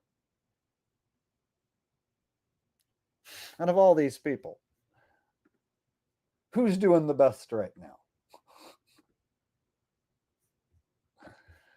Now check this out. Just to show you a little comparison to what's going on over here. And I'm not getting like millions of views on videos. I'm not like some fucking guy who's like getting tons of views, but just to show you like my last video where all I did was just walk around with a camera. You noticed that everything is in decline right now? Yeah, it seems like everything, as far as business is concerned and the economy is concerned, it seems like everything is in a state of decline. Now, in this video, I don't mention flat earth. I don't mention shills. I don't bring up any of these people whatsoever. Check it out. I got 20,800 views, 1,500 likes. Well, how many comments do I get on these videos? This one I got 900 and so many comments that I can't fucking keep up with them. Right? So, oh wait, I almost forgot to show you one other video. Just to show you what I talk about doesn't even have to do with flat earth, and I can do just fine. Look at this. I'm not sad that Hulk Hogan passed away. Yep, I said that. And I'm also not sad that Ozzy Osbourne passed away. Oh, look at this, you guys. 2 weeks ago, I got 49,000 views with 4,300 thumbs up because I said that I'm not sad that Ozzy Osbourne and Hulk Hogan are dead. You know how much I made on this video, you guys? $200 just for saying that I'm not sad that Hulk Hogan and Ozzy Osbourne died. Some of you guys watching right now might have subbed to this channel just because of this one video. And you're watching me right now and you might be like, oh yeah, that's how I found you. So look at those other channels and what they're doing. And then look at what I've been able to do, talking about other stuff. Does it look like my channel's going down the shitter? And guess what? Football season is next month. And you know, week 1 top 10 is always a banger. So guess what? Between my live streams, my new camera, and all the new topics, and my name change, that flat earth scripted bullshit and all them shills and all their slander ain't doing jack shit to stop me, motherfuckers. Ain't doing jack shit to stop me. Oh, nope. Nope. All that shit that they talked about me over the years ain't stopping me. All the new subs I'm going to pick up in the coming months, they ain't going to know nothing about that old stupid flat earth shit talk. They ain't going to know nothing about those slander channels. All they're going to know is that I'm the most awesome motherfucker on YouTube. The most entertaining motherfucker on this platform. I'm going to be doing the NFL and my content that I've been doing lately and these streams every week. So I'm going to do a non-football stream, Truth or Tuesday, and do my football shit and walk around and talk. Dude, I'm going to fucking kill it. Yeah. Don't believe me? Don't believe me? Just watch. Ugh. And any shills who don't like it, what are you going to do to stop me? You can't stop me. You're going to stop me from walking around and outperforming you? You can't. So guess what? Anyone who doesn't like me, I'm going to go walk around with my camera and talk about whatever I want. And I'm going to get views. And I'm going to talk about football being fake. And I'm going to get even more views. And I'm going to do these streams. And guess what? Y'all shilly motherfuckers are all going down the goddamn toilet. Ha ha ha ha ha. Suck a fat dick. I win, you lose. Woo! All right. Everyone liked this video for the Awake movement. That's right. Some people were like, oh, I don't know if I like the name change. But most of you were like, I love the name change. So like, I want to say 75, 80% of you support the name change. Maybe 20% were like, oh, I like the old name better, right? So the majority agrees name change is good. And check it out. Ever since I made the name change, it's like new subs are just showing up every day, even when I don't post. So I went on a vacation for like 5 days, 6 days, whatever. Didn't post anything. And my channel picked up new subs every day while I was gone. Meanwhile, back when I was Jake the Asshole just a couple months ago, I could not gain any new subs. Every time I picked up 10 new subs, they would steal them from me. It was like, gain 10 subs, lose 10 subs. Gain 30 subs, lose 30 subs.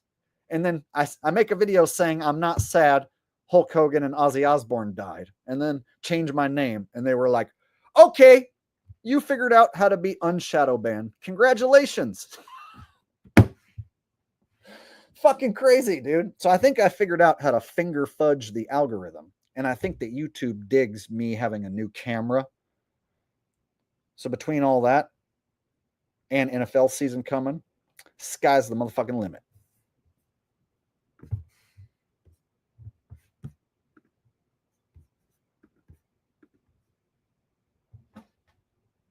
And do what that last guy said and hit the thumbs up. So check it out, y'all. The shills ain't smart enough to make a video like that. They just ain't clever enough to do it. It's almost like they were contracted to only talk about the flat earth only. You won't see Mark Sargent getting 50,000 views making a video like this. Nah, he's going to get way, way, way less doing a 3-hour broadcast talking about nothing.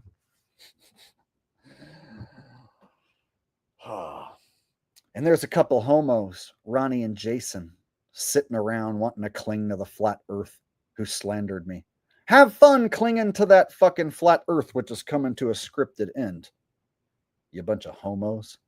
And guess who's going to be taking the Awake name and doing all sorts of awesome things with it while nobody remembers the two homos, Ronnie and Jason. Yep. Booyah, Ronnie. Booyah.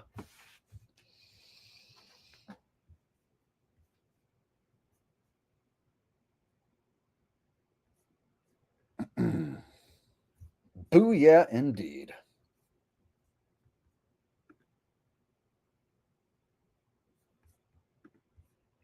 Yeah, Jake the Awake. Isn't it an awesome name change? I was Jake the Asshole. Now I'm Jake the Awake. You don't have to think of assholes. You don't have to say the word asshole. And it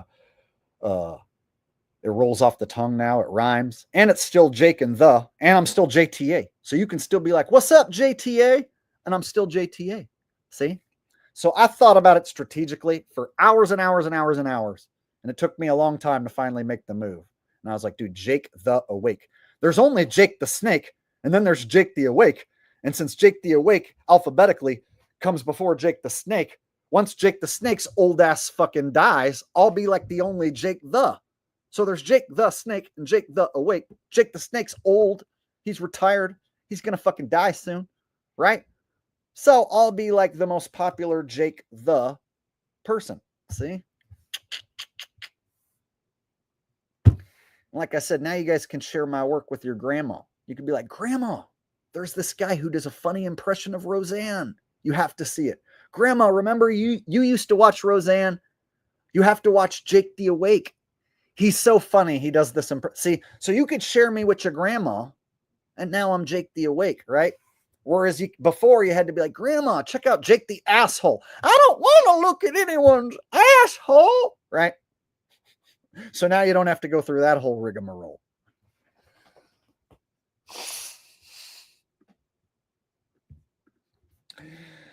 LaFleur Network, Shady Davy D said, subscribe to LaFleur Network and join me, Lair. Peeps, also Jake need an interview soon or open up the chat. Members only me. I need to do a members only stream because I haven't done one in a while. And I said I was going to do one every month. So I need to make sure to keep up with that. I'd like to do at least maybe even 2 or 3 members only streams every month. So perhaps I can set one up for like maybe tomorrow even. I can do a members only stream. So I'm going to try and set one up soon. And I'll even try and do an early day one and a one later in the evening because there's people in Europe who can only watch me if I do a stream like early in the day because I live on the West Coast. So if I do a stream at like noon, then the people in Europe and stuff can actually watch, you know, because most everyone over in Europe and stuff, they're all asleep. So I wanted to do some members only stuff because there's some people who are members who never get to see the streams because they're always asleep. So yeah, I'm still working on trying to figure out how I want to run these members only streams to make sure everybody gets a chance to hang out, talk to me, and ask me questions one-on-one.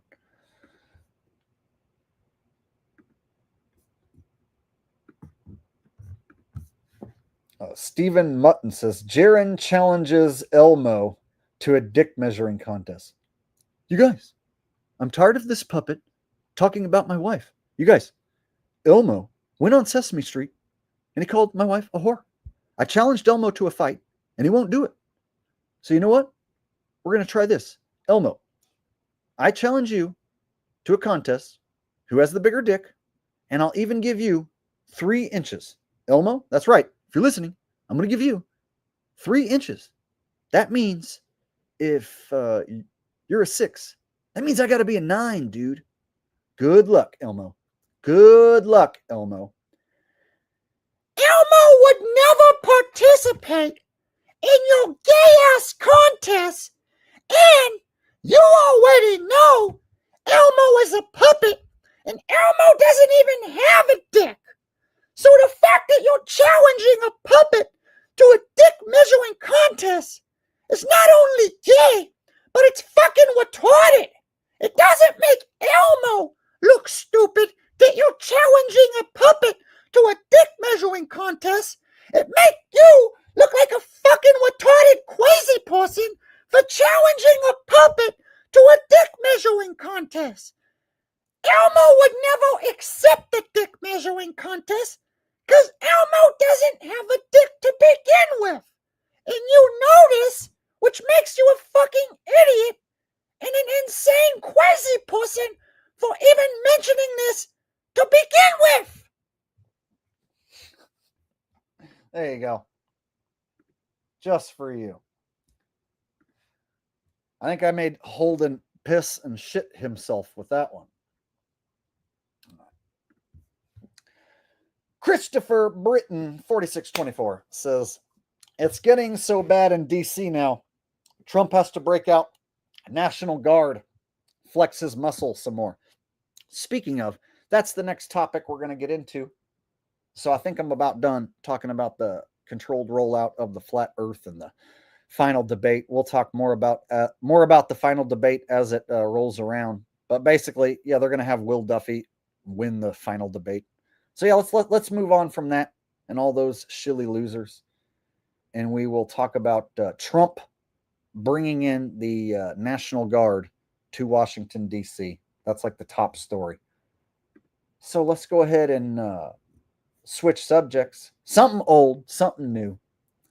Let's get to the new shit, the Trump shit. I got to tell you, one of the things I've been meaning to do is fight crime. As you know, nobody fights crime better than me. Superman's got nothing on me. So I'm going to be sending some troops to clean up the streets of Washington, D.C. It's filthy. Quite frankly, it's atrocious. And so I'm going to send the military to roam the streets. They're going to clean that place up. They're going to make it the best you've ever seen. The crime's going to go away completely. All right. Let's get to that story, shall we? I watched several different news clips to see like what it looks like when the soldiers are out on the streets.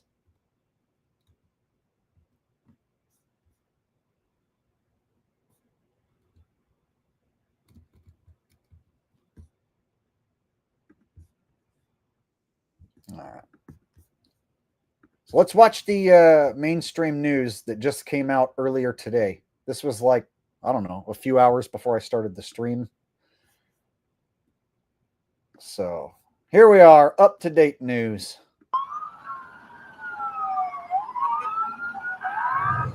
Thank you, Christopher. I think I'm coming back. I don't know. Well, happy to see you here. More than 800 National Guard soldiers arrived in Washington after President Trump ordered a crackdown on crime in the U.S. Capitol. So let's watch this 2 minutes. It's only 2 minutes. We'll watch the 2 minutes, and then we'll go back and analyze what it is we're even looking at. Come back. I don't know. Well, happy to see you here. The Metropolitan Police Department and the federal authorities will be supported in the effort, a really big effort, the 800 DC National Guardsmen that we'll put on, and much more if necessary, much more.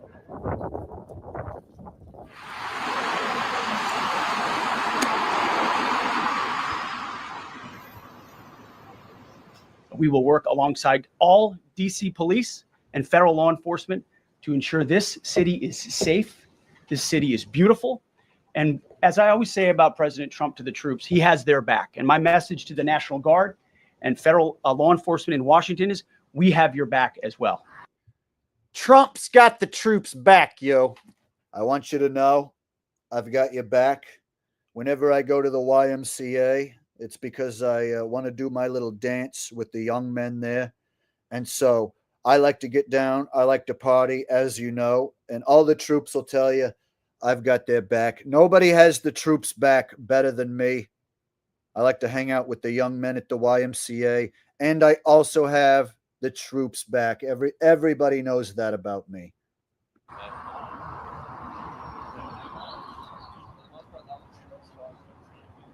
When a president gets in front of the country and says, here's what I'm doing and here's why, the most important thing is, well, okay, you say here's why, but what you say doesn't add up. It just doesn't add up. So you say crime is up, but all the statistics from the Department of Justice that you control say crime is down. So your rationale is flimsy. And that to me is the most important thing. The most important thing is here's what he said, here's why he said he's doing it. What he says doesn't add up.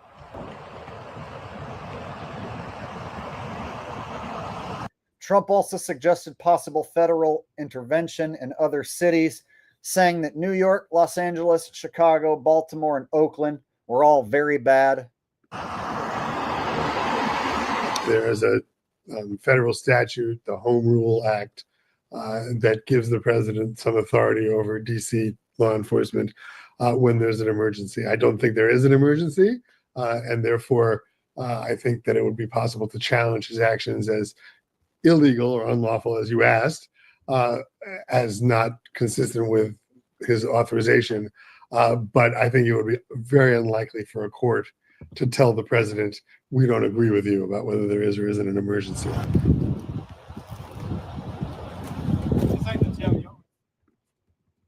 right. So check it out, y'all. Let's analyze what we just looked at. Soldier holding shield. Why is soldier holding shield when there's nothing happening? You telling me that these National Guard men, National Guard soldiers, whatever they are, troops, just stand there hiding behind their shields? I don't see any rioters. I don't see anyone throwing stuff at them or anything. What are you doing? Standing there hiding behind your shield? Is this what they're doing to fight crime? So all you got to do, guys, when you go back and look at this, ask yourself, what in the fuck are you even looking at? What are they hiding from behind their shields?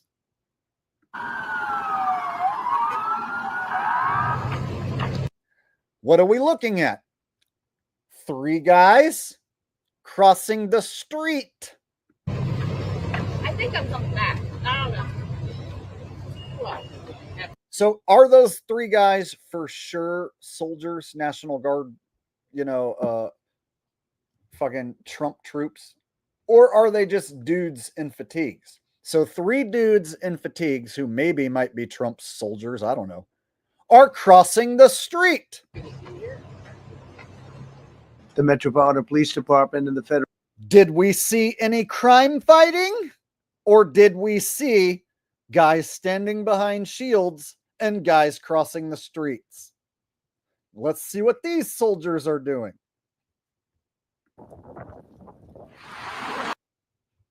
We got a little bit of walking. Necessary. Much more. Okay, check it out. So we got 27 seconds on the screen. Let's count how many seconds these guys are shown. 2 seconds. Necessary. Much more. So you have these dudes right here with masks on walking in front of the Capitol building for 2 seconds. Just saying, this is what they're showing us. 2 guys with backpacks with their backs turned to us are walking.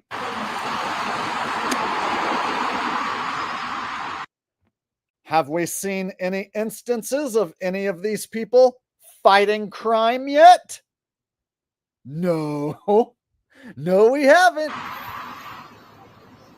We will work alongside all DC police and federal law enforcement to ensure this city is safe. 3 dudes standing around bullshitting in front of a military vehicle that doesn't need to be here. What are you going to do? Run over the bad guys with this? Are you going to go do police stops with this vehicle? So are these National Guard's troops going to like pull people over if their tag is expired and do everything that a policeman would do? Because that's what police do. If a policeman sees that like my tag is expired or that my license plate light is out, oh, he's going to light me up and pull me over. And then if he sees, let's say I have an open alcohol container, oh, then he's going to ask me if I've been drinking. And then let's say, I get arrested. Is the National Guard going to do all that? Are they going to go through all that rigmarole that a policeman would do? Isn't that what crime is? Or are they just going to march down the street? So they're going to do a separate thing that the police do. I want to know what exactly that these guys do. Do they march down the street with their automatic weapons looking for criminals? If criminals see soldiers, they're just going to go somewhere else to commit their crimes. Like, how do these soldiers right here, these soldiers that we see on screen, how do they find the criminals and stop them? Is there any footage of them finding the criminals and stopping them? Because the police wear body cams. Are the soldiers going to wear body cams? Do soldiers not have to wear body cams? So these guys right on screen right now, they're working, right? They're doing their job. But are we ever going to get to see them fight the crime like they say? It's almost like, you guys, all you have to do is show some pictures of some guys in fatigues on screen. Show a video of some guy crossing the street in fatigues. Show some guys in fatigues in front of the Capitol building. And that means they're fighting crime in Washington, D.C. See how that works? Let's just show them some guys in fatigues crossing the street, standing around talking. And that will be enough for people to believe that troops are out walking the streets of D.C. fighting crime. Jake, are you saying that those troops aren't out there fighting crime right now? I don't see them fighting crime. So until I see troops fighting crime with my own eyes, or at least some video or something, all I have to go on is what I've seen. And what have I seen? We just looked at it. And I watched several different news sources, and all of them just show shit like this. They don't show any crime fighting.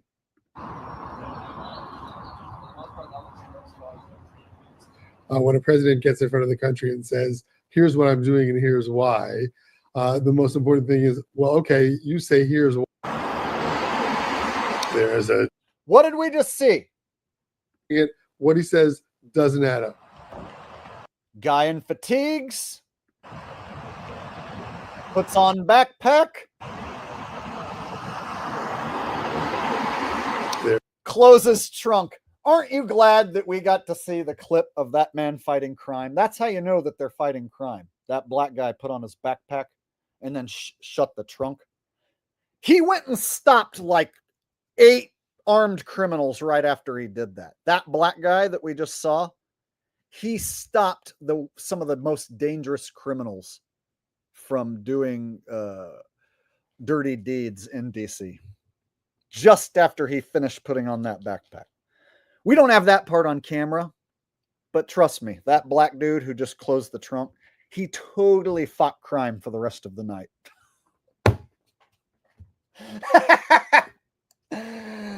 Gotta love it. So yeah, every newscast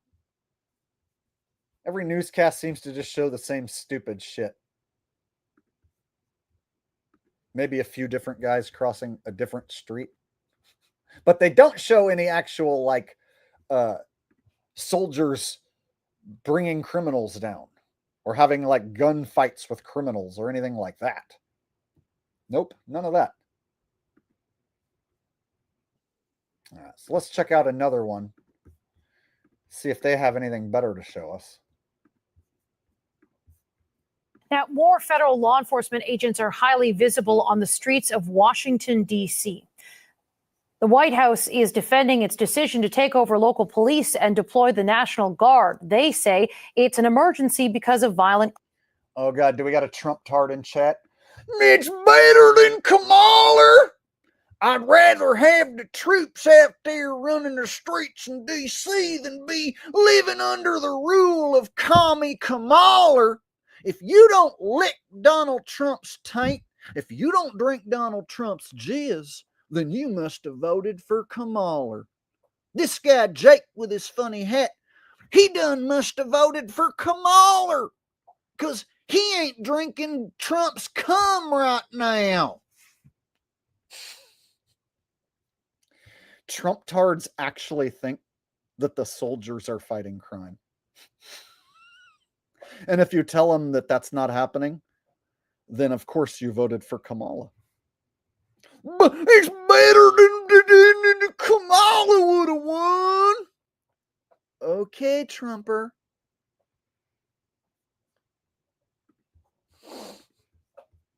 Crime.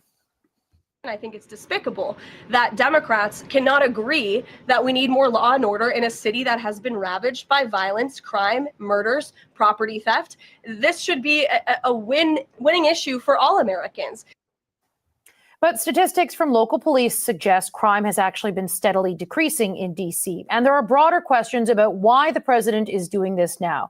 To discuss, we are joined by Charles Fane Lehman, a fellow at the Manhattan Institute and a contributor to The Atlantic. Thank you very much for speaking with us. I want to start with, there is anger in Washington, D.C. right now about how U.S. President Donald Trump described the city, his decision. This one doesn't show anything. All right, so that's a crappy one.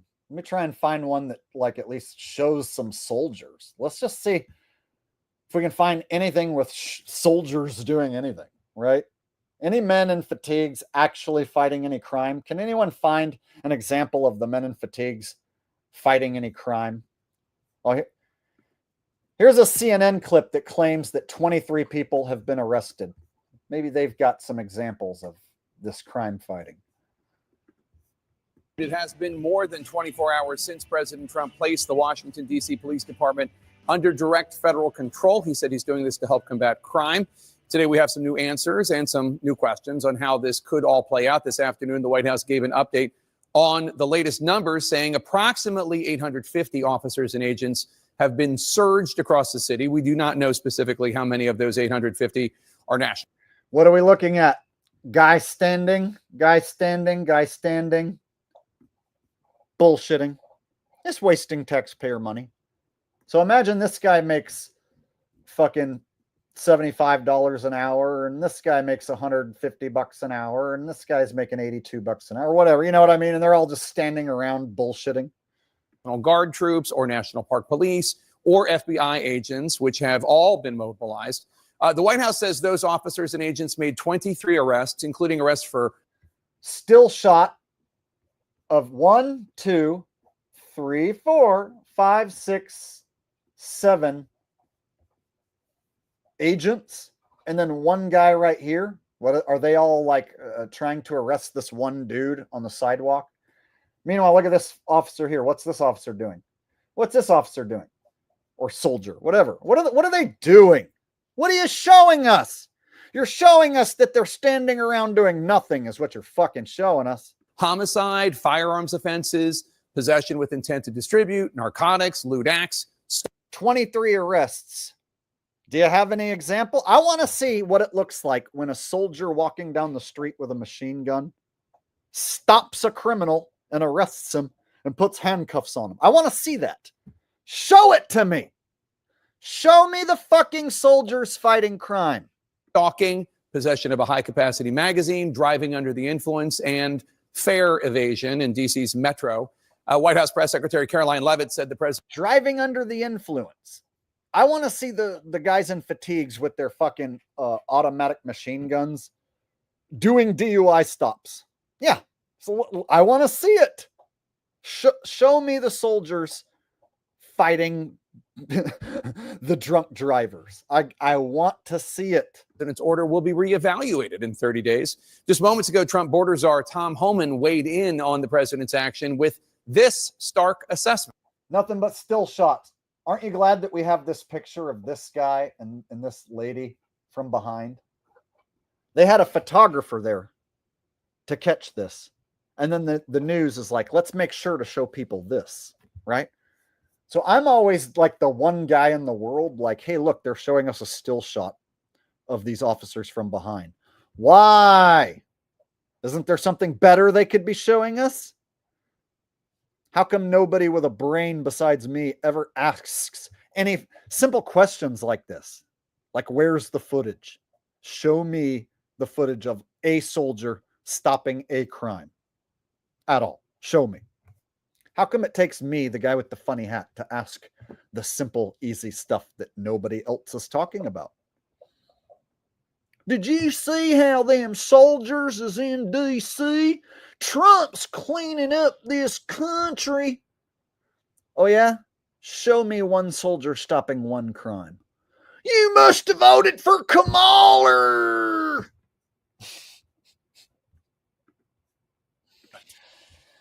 I think the president made the right call on, cracking down on crime in D.C. I mean, I've lived in D.C. for several years. I won't walk the streets without having a gun. I mean, it's the violence and the crime. This guy won't walk the streets without a gun. Yeah, that's how you know there's 800 troops on the streets. It's terrible here. The Trump administration has said these actions in D.C. are just the beginning, but we should note it isn't the beginning. Los Angeles was the beginning. Hey, anyone here who lives in D.C., go show me how many troops are out on the streets around you in D.C. and show me what they're doing. Put them on camera. If any one of you guys can film a fucking person in fatigues with a machine gun fighting crime, stopping any criminals, doing anything, I would love to see it. You might recall in June, Trump deployed roughly 4,000 California National Guard troops and 700 Marines to Los Angeles, the stated goal being to combat, quote, violent insurrectionist mobs, unquote, in and around LA. The protests were in response to immigration enforcement action around the city. Critics say that troop deployment quickly became fairly pointless. Or as the Los Angeles Times put it, quote, the National Guard came to LA to fight unrest. Yeah, we already went over the protests a couple months ago, and we already found examples of paid protesters who show up to every protest. Paid protesters who don't even live in LA, who get bussed in and have a megaphone, right? Earpieces and shit. Have signs, and they mobilize entire groups of people. Yeah. Troops ended up fighting boredom, unquote. All but 250 National Guard troops had left by August. Very little actual crime was charged from those protests, regardless of how easy it is for prosecutors anywhere to get a grand jury to indict anyone. So easy you can get an indictment of a ham sandwich and all that. Trump's top federal prosecutor in LA struggled to secure indictments in the protest cases. Out of at least 38 people filed a Freedom of Information Act request to reveal the total cost. But despite the lack of indictable crime and Angeles, how bad it is. We have other cities that are very bad. New York has a problem. And then you have, of course, Baltimore and Oakland. We don't even mention that anymore. They're so far gone. We're not going to let it happen. We're not going to lose our cities over this. We're not going to let the hoodlums take over our cities. Have you seen the Tenderloin in San Francisco? A lot of bad things there. Oakland. Have you ever been to East Oakland? Have you ever seen the mamacitas hanging out over there with their booties hanging out and whatnot? It's quite disgusting. We're going to get rid of all that. We're going to need to set the precedent here in D.C. and prove that when soldiers are on the streets, crime goes down. And once we set precedent here, you're going to see us in New York. You're going to see us in Oakland. You're going to see us all around the United States. You're going to see soldiers on the streets. We're going to be doing big things, cleaning up this country, one city at a time.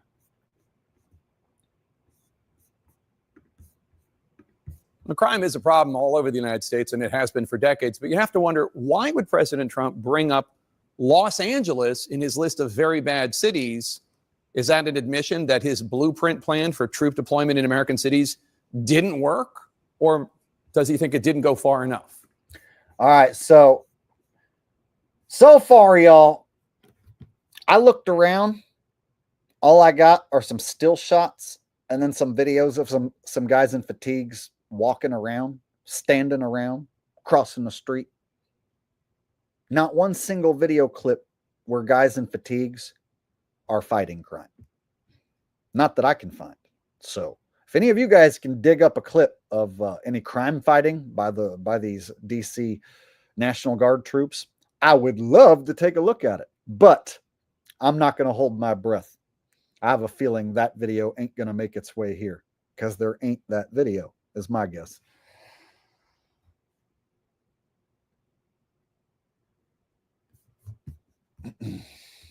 All right.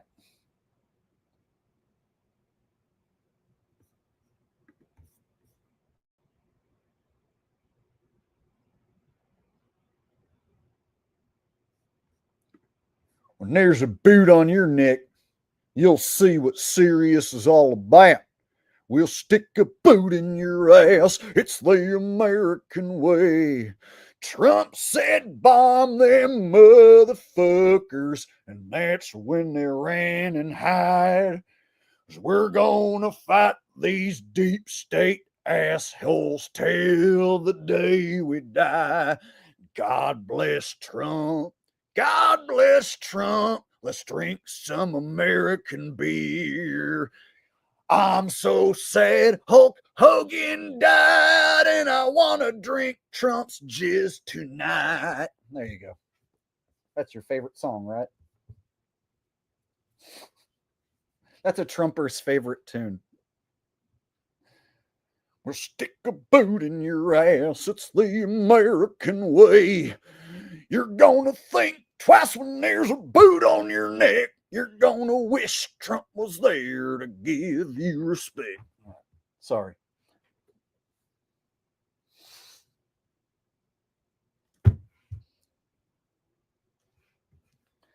So I would say that they're going to try and normalize soldiers on the streets. But from what it looks like, there's just like a few examples of some guys crossing the street and shit.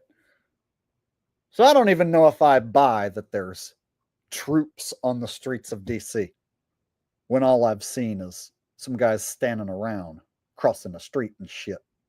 Some dude closing his trunk. I would have to see proof of like gigantic crowds of troops. 800. If they say 800, I want to see a crowd of 50 of them walking around with their machine guns, like in front of black dudes and hoodlums and shit, patting them down like, you got a gun? Give us your gun. Give us your drill. I want to see them fighting the fucking crime, man. Until I see them guys fighting crime, I'm going to assume it ain't happening. Just my assumption, right?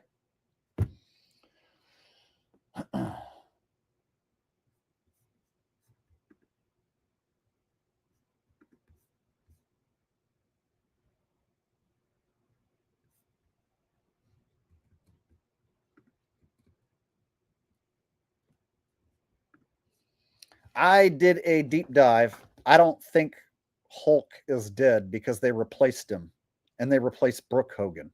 You guys, check it out. After I did my deep dive about how Hulk got replaced and Brooke got replaced before he died, Brooke Hogan didn't show up to her dad's funeral, and Brooke Hogan was cut out of the will of Hulk Hogan. And I floated a theory that Brooke and Hulk are a couple.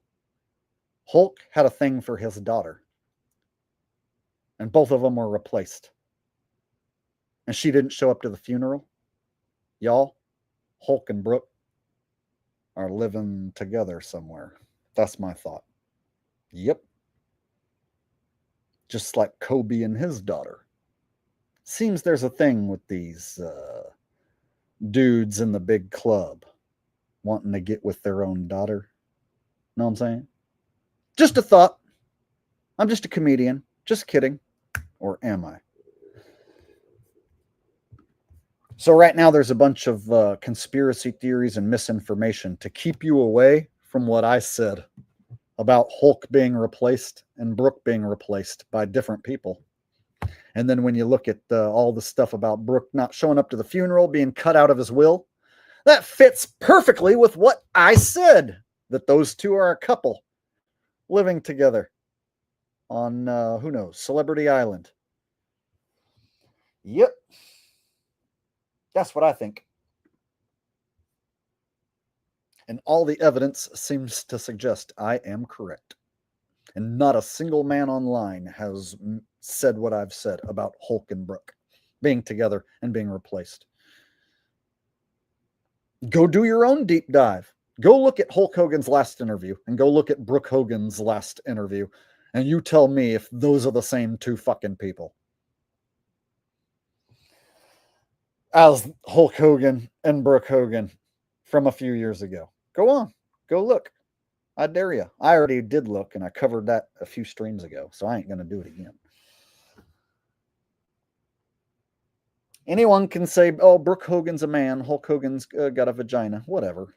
Hulk Hogan's a dude, and his daughter is a lady, and they're together, in my opinion. Hulk and his daughter are a couple. That's my opinion.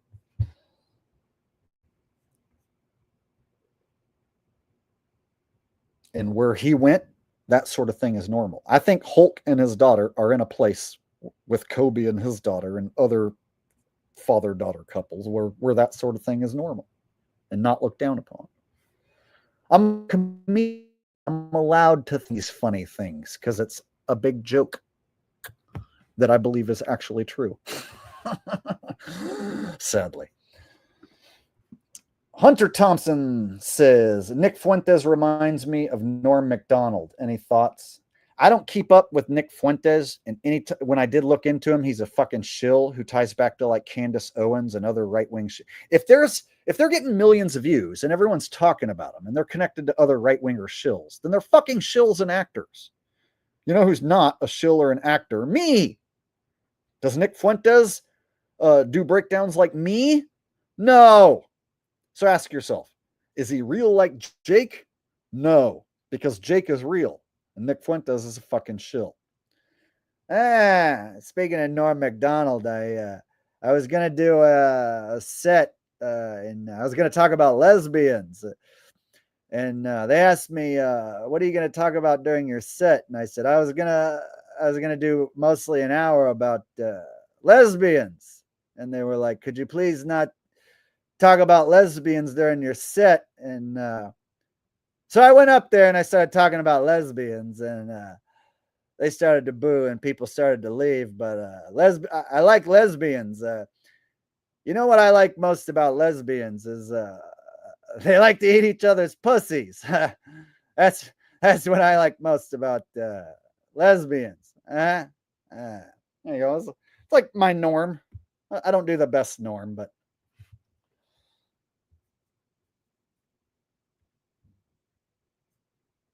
I personally think Norm was overrated. I don't think he was that funny. And then the fact that he like went on Howard Stern's show, you know, Howard Stern several times, and he's tied back to SNL. Yeah, I just can't get behind any comedian who did that sort of corporate schmuck ass shit.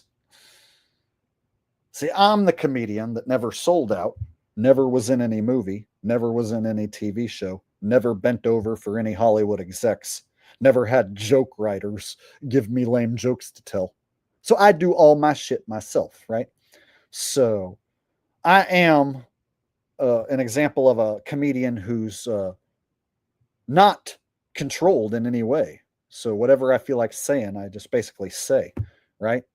Now, I'm not trying to get my channel taken down, but outside of not getting my channel taken down, I say whatever the hell I want to say, and nobody tells me what to say or do, right? So I'm an example of a comedic talent who never sold their soul. I'm like a self-made comedian. That's why I have to promote myself, because there's no beast system to pick me up and promote me.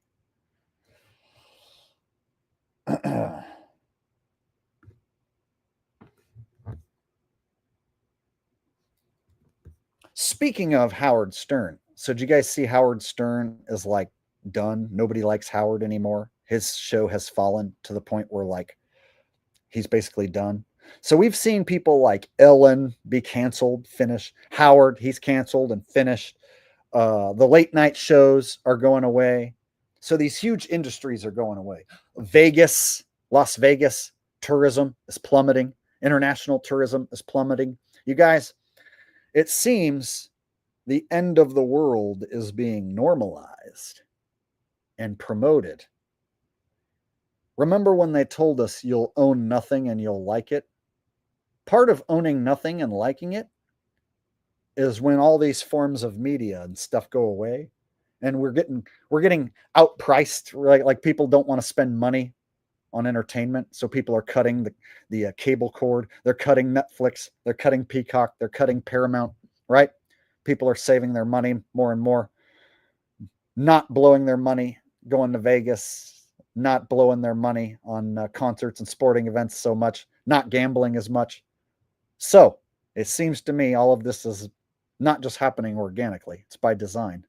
It's like the scripted crash of the economy, scripted crash of the dollar, the normalization of the end of the world. It seems as though, y'all, it's the end of the world as we know it. It's the end of the world as we know it. And I feel fine. 6 o'clock a dick a duck a motherfucker tick a chuck a work a pick a sugar burger bigger bucket bigger hair a sucker hugger have a shovel blah blah have a shovel blah blah Leonard Nimoy huck a sucker pick a sugar huck a chicka chicka chicka whack a chicka chicka chicka what? It's the end of the world as we know it. Do we feel fine? Do we feel fine about this? Seems like everything is in a decline. We're watching the end of the world. But we're all in flames.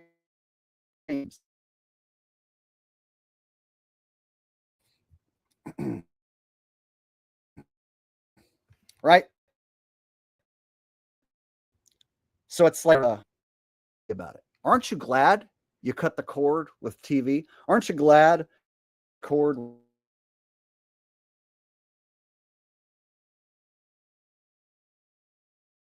with focus on your great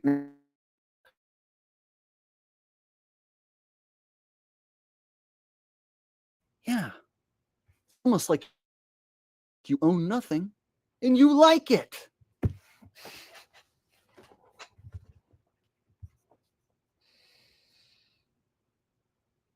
It seems like just as I started to make a whole lot of sense, they lagged me out.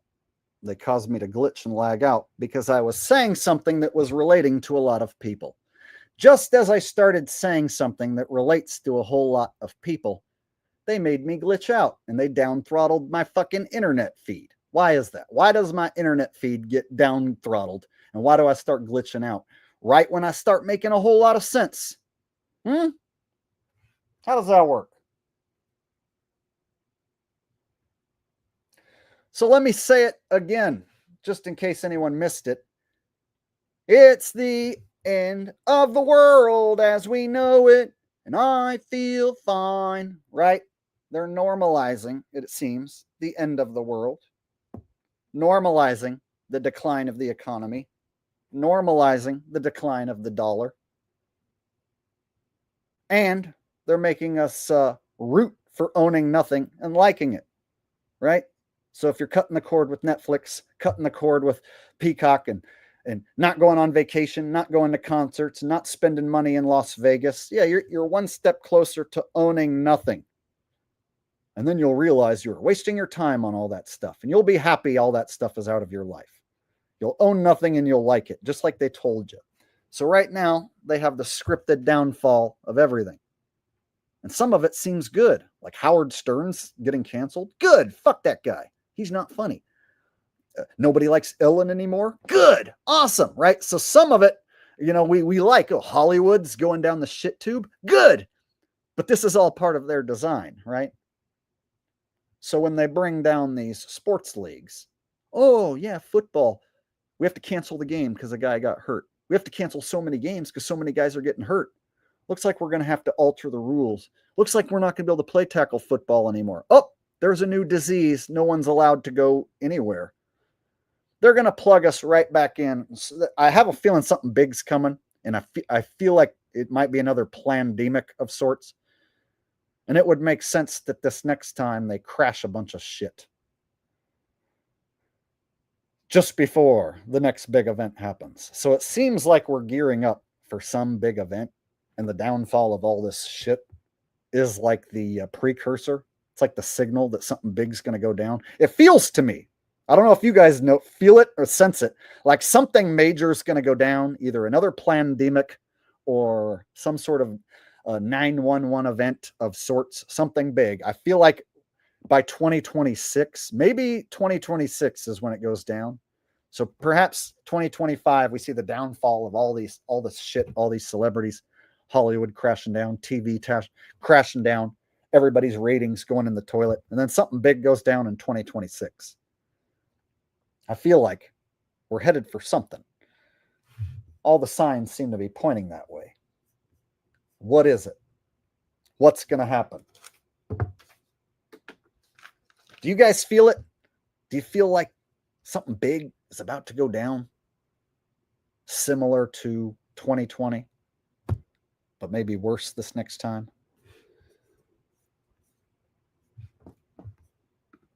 The ISS is scheduled to be crashed, fake crashed. So that leads me to believe they could have some sort of scripted catastrophe before. So I'm thinking at some point they could use the ISS and have, astronauts on board die, right? Some sad event where like there was a failure with the system and all the astronauts on board died or something like that. They could pull off something with the ISS and then say, oh, we had to shut it down. So at any point, any day, they could shut down the ISS. So yeah, they might not do the planned crash like they're talking about.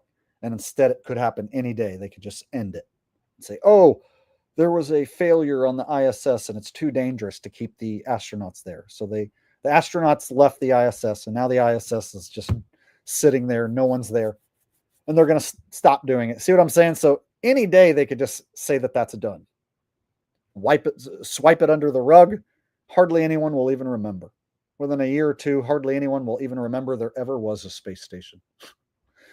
If they take it down tomorrow, within a few years, people won't even hardly ever mention it. How many kids today staring at their phones looking at TikTok? How many of them go back and investigate the moon landing? None of them. How many of them are going to go back and investigate the fucking space station? None of them.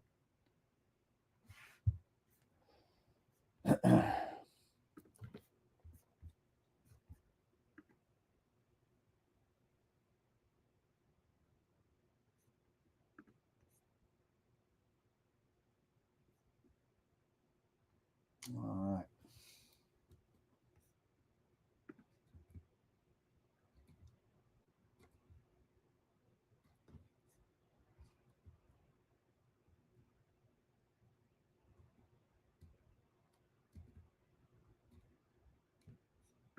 Holden asks, do you think that big event is fake debt because sheeple believe at some point the fake debt will kill the economy? Well, my thoughts is if they do another pandemic, they're going to take out a bunch of mom and pop shops and businesses, leaving only the corporations tied back to the government standing. So last time they shut down a bunch of businesses that never came back. So you don't hear about all those mom and pop shops back in 2020 and 2021 that folded, never to open again. They did a number on many people's businesses. And I was singing in nursing homes. And that industry, they wiped out every gig on my calendar, which is why I came back to YouTube to talk about it, because every gig on my singing calendar got wiped out by that shit. Right? And they weren't going to let me come sing for months and months and months. And then they wanted me to prove I had been VA-XX'd, and I wasn't going to do that, of course. So yeah, I wasn't even allowed to go back to my job singing in nursing homes. And then maybe, I don't know, a couple of years ago, they called me up and were like, oh, we've lifted all of our restrictions for the VA-XX. And so you can come back now. But by then I'm doing my YouTube thing all the time. So where I don't know if I want to go back and sing for old people at the moment. I'm doing YouTube now, you know? And so I know what it's like to have my job disappear because of that shit. So I can only imagine if I had a business with employees and a shitload of money wrapped up in my business, it would have been catastrophic. If I would have had a business like, a restaurant or something, and employees, and they would have shut down my business and all my employees weren't able to get a check. And there's examples of that. So if you go look at some of the business owners who took it up the ass during that pandemic, yeah, their business is gone. They never got to reopen. So if they do another one of those, they could knock down another bunch of businesses, hundreds of businesses, thousands of businesses could be shut down with another pandemic. You know what's going to be left standing? Walmart, McDonald's, Burger King, all that. It will still be left standing. The numbers show people don't go to McDonald's as much. People don't go to Burger King hardly at all, but they're still there, still standing. Corporations tied back to the government, no matter how much they're in debt or whatever, they never go away. They just stick around. So the fabric of America with some of these corporations like McDonald's and Walmart, they aren't just independent businesses. They're tied into the economy. They're tied into the government, where the government's going to bail them out. But they won't bail out the mom and pops. So the giant corporations can lose billions and get bailed out. Whereas a mom and pop shop, if you can't come up with enough money to run your business, they don't come bail you out. It's over.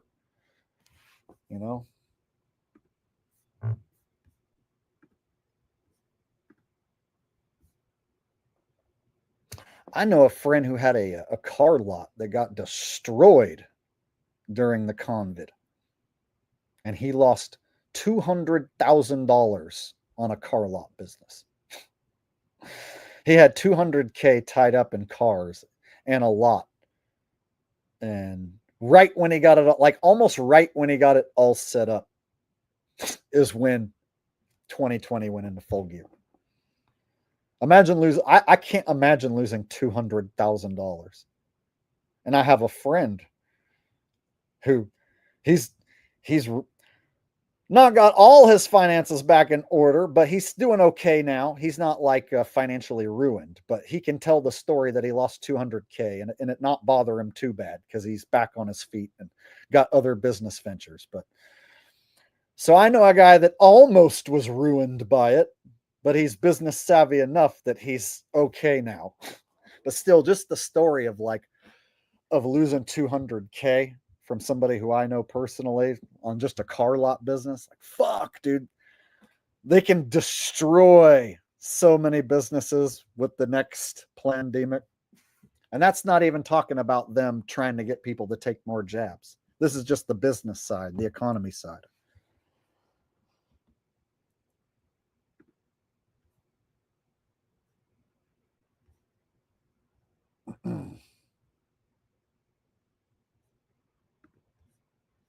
Girl says we should see an avalanche of lawfare over these vax mandates. Well, a lot of people lost their job over that, So some people, their bosses and corporate tried to strong arm them to take that. And there's plenty of people who walked away from their cushy corporate job because of it. And then they had to wait a couple of years. And then if you would have waited a few years, then they lift those mandates and restrictions and then they welcome you back. Imagine somebody's like, I'm going to fire you if you don't take this. And then a year and a half later, they're like, hey, would you like to come back and you don't have to take it? That's what happened to me at my singing job. I can't come in and sing for the old people unless I prove I'm VA-XX'd. And then a year and a half later, they're like, okay, you can come back and sing and you don't have to prove it anymore. Well, good thing I didn't fucking take that, right? So If there is a next time, I'm not going to panic, and I'm going to kind of know what's going to go down. So last time it was scary as fuck to see everything shut down and to lose my business and shit. Well, it was scary. So if that does happen again, I won't panic at least this next time because I'll have an idea of what they're going to do. I mean, they won't run the same play as last time, but they might run a similar play as last time. So we at least have the experience of what happened last time. But see, the sheep, they were trained last time. Oh, we put on our diapers and we sit at home and we wait until Big Daddy government tells us it's okay to take off our diapers again. So the public was trained that last time. So all they got to do is say, this time it's twice as bad. You got to stay 12 feet away this time. That's all they got to say. This time, twice as many people are dying. You got to stay 12 feet away. This is really serious. Yeah, I would never recommend that you take a double dose of this VA-XX, but this is serious. There's going to be 2 VA-XXs that I'm going to ask that you take. I took it. It's great. It's wonderful. Didn't even hurt at all. And I'm going to recommend that you wear a mask and you stay 12 feet away from each other. That could be happening, you guys. You don't think he would say that? You don't think if they told him to say that he wouldn't say that? Of course he would say that. If the script says that he's going to tell us to get 12 feet apart, and he's going to recommend that we take a double dose this next time, you betcha he'll read that script. Let's hope that don't happen. I hope it don't happen. I really hope it doesn't happen.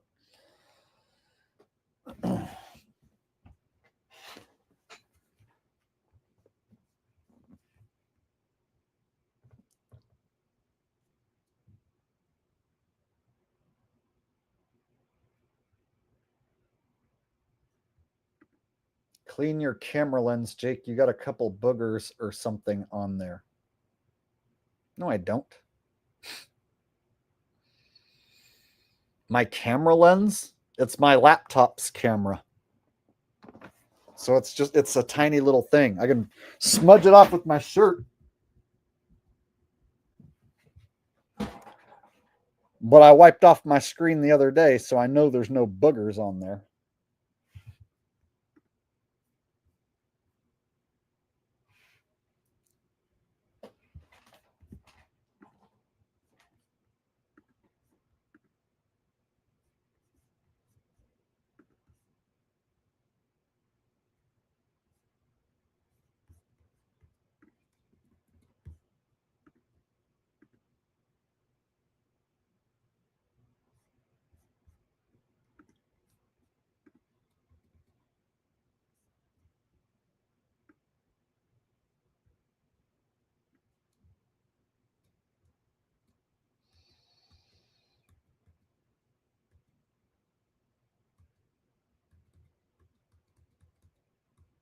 All right. You know what, guys? I've been on here almost 3 hours, and I pretty much said what I wanted to say tonight about the controlled flat earth rollout coming to an end and the scripted debate with Shilly McDuffie. And then the Trump stuff with the troops in DC. So I think I'm going to go ahead and get off here and call it a night. So thank you guys for hanging out with me. I'll try and set up a members only stream for tomorrow. And if I don't, then maybe I'll do it this weekend. So anyway, I'll see you guys in the next video or the next stream. Thank you guys for watching. Thank you for hanging out with me tonight. I had a good time. Hope you did too. Thank you for making this edition of Truther Tuesday a fun one. I'll catch you on the next Truther Tuesday or the next video or in person or maybe never again. Whichever. Whatever's clever. All right, guys. Good night. Sleep tight. I'll catch you next time. Just before I go, Dale Hess says good night. Thank you, Dale Hess, coming in with a last second super chat. I appreciate that, brother. Much love. All right, y'all. Good night, Rose. Good night, Davy. Night, night. Good night, Jonah. Love you guys. You're the best audience in the world. Peace out. Take care. Happy trails to you. And na na na na na na na na. Hey, hey, hey. Goodbye.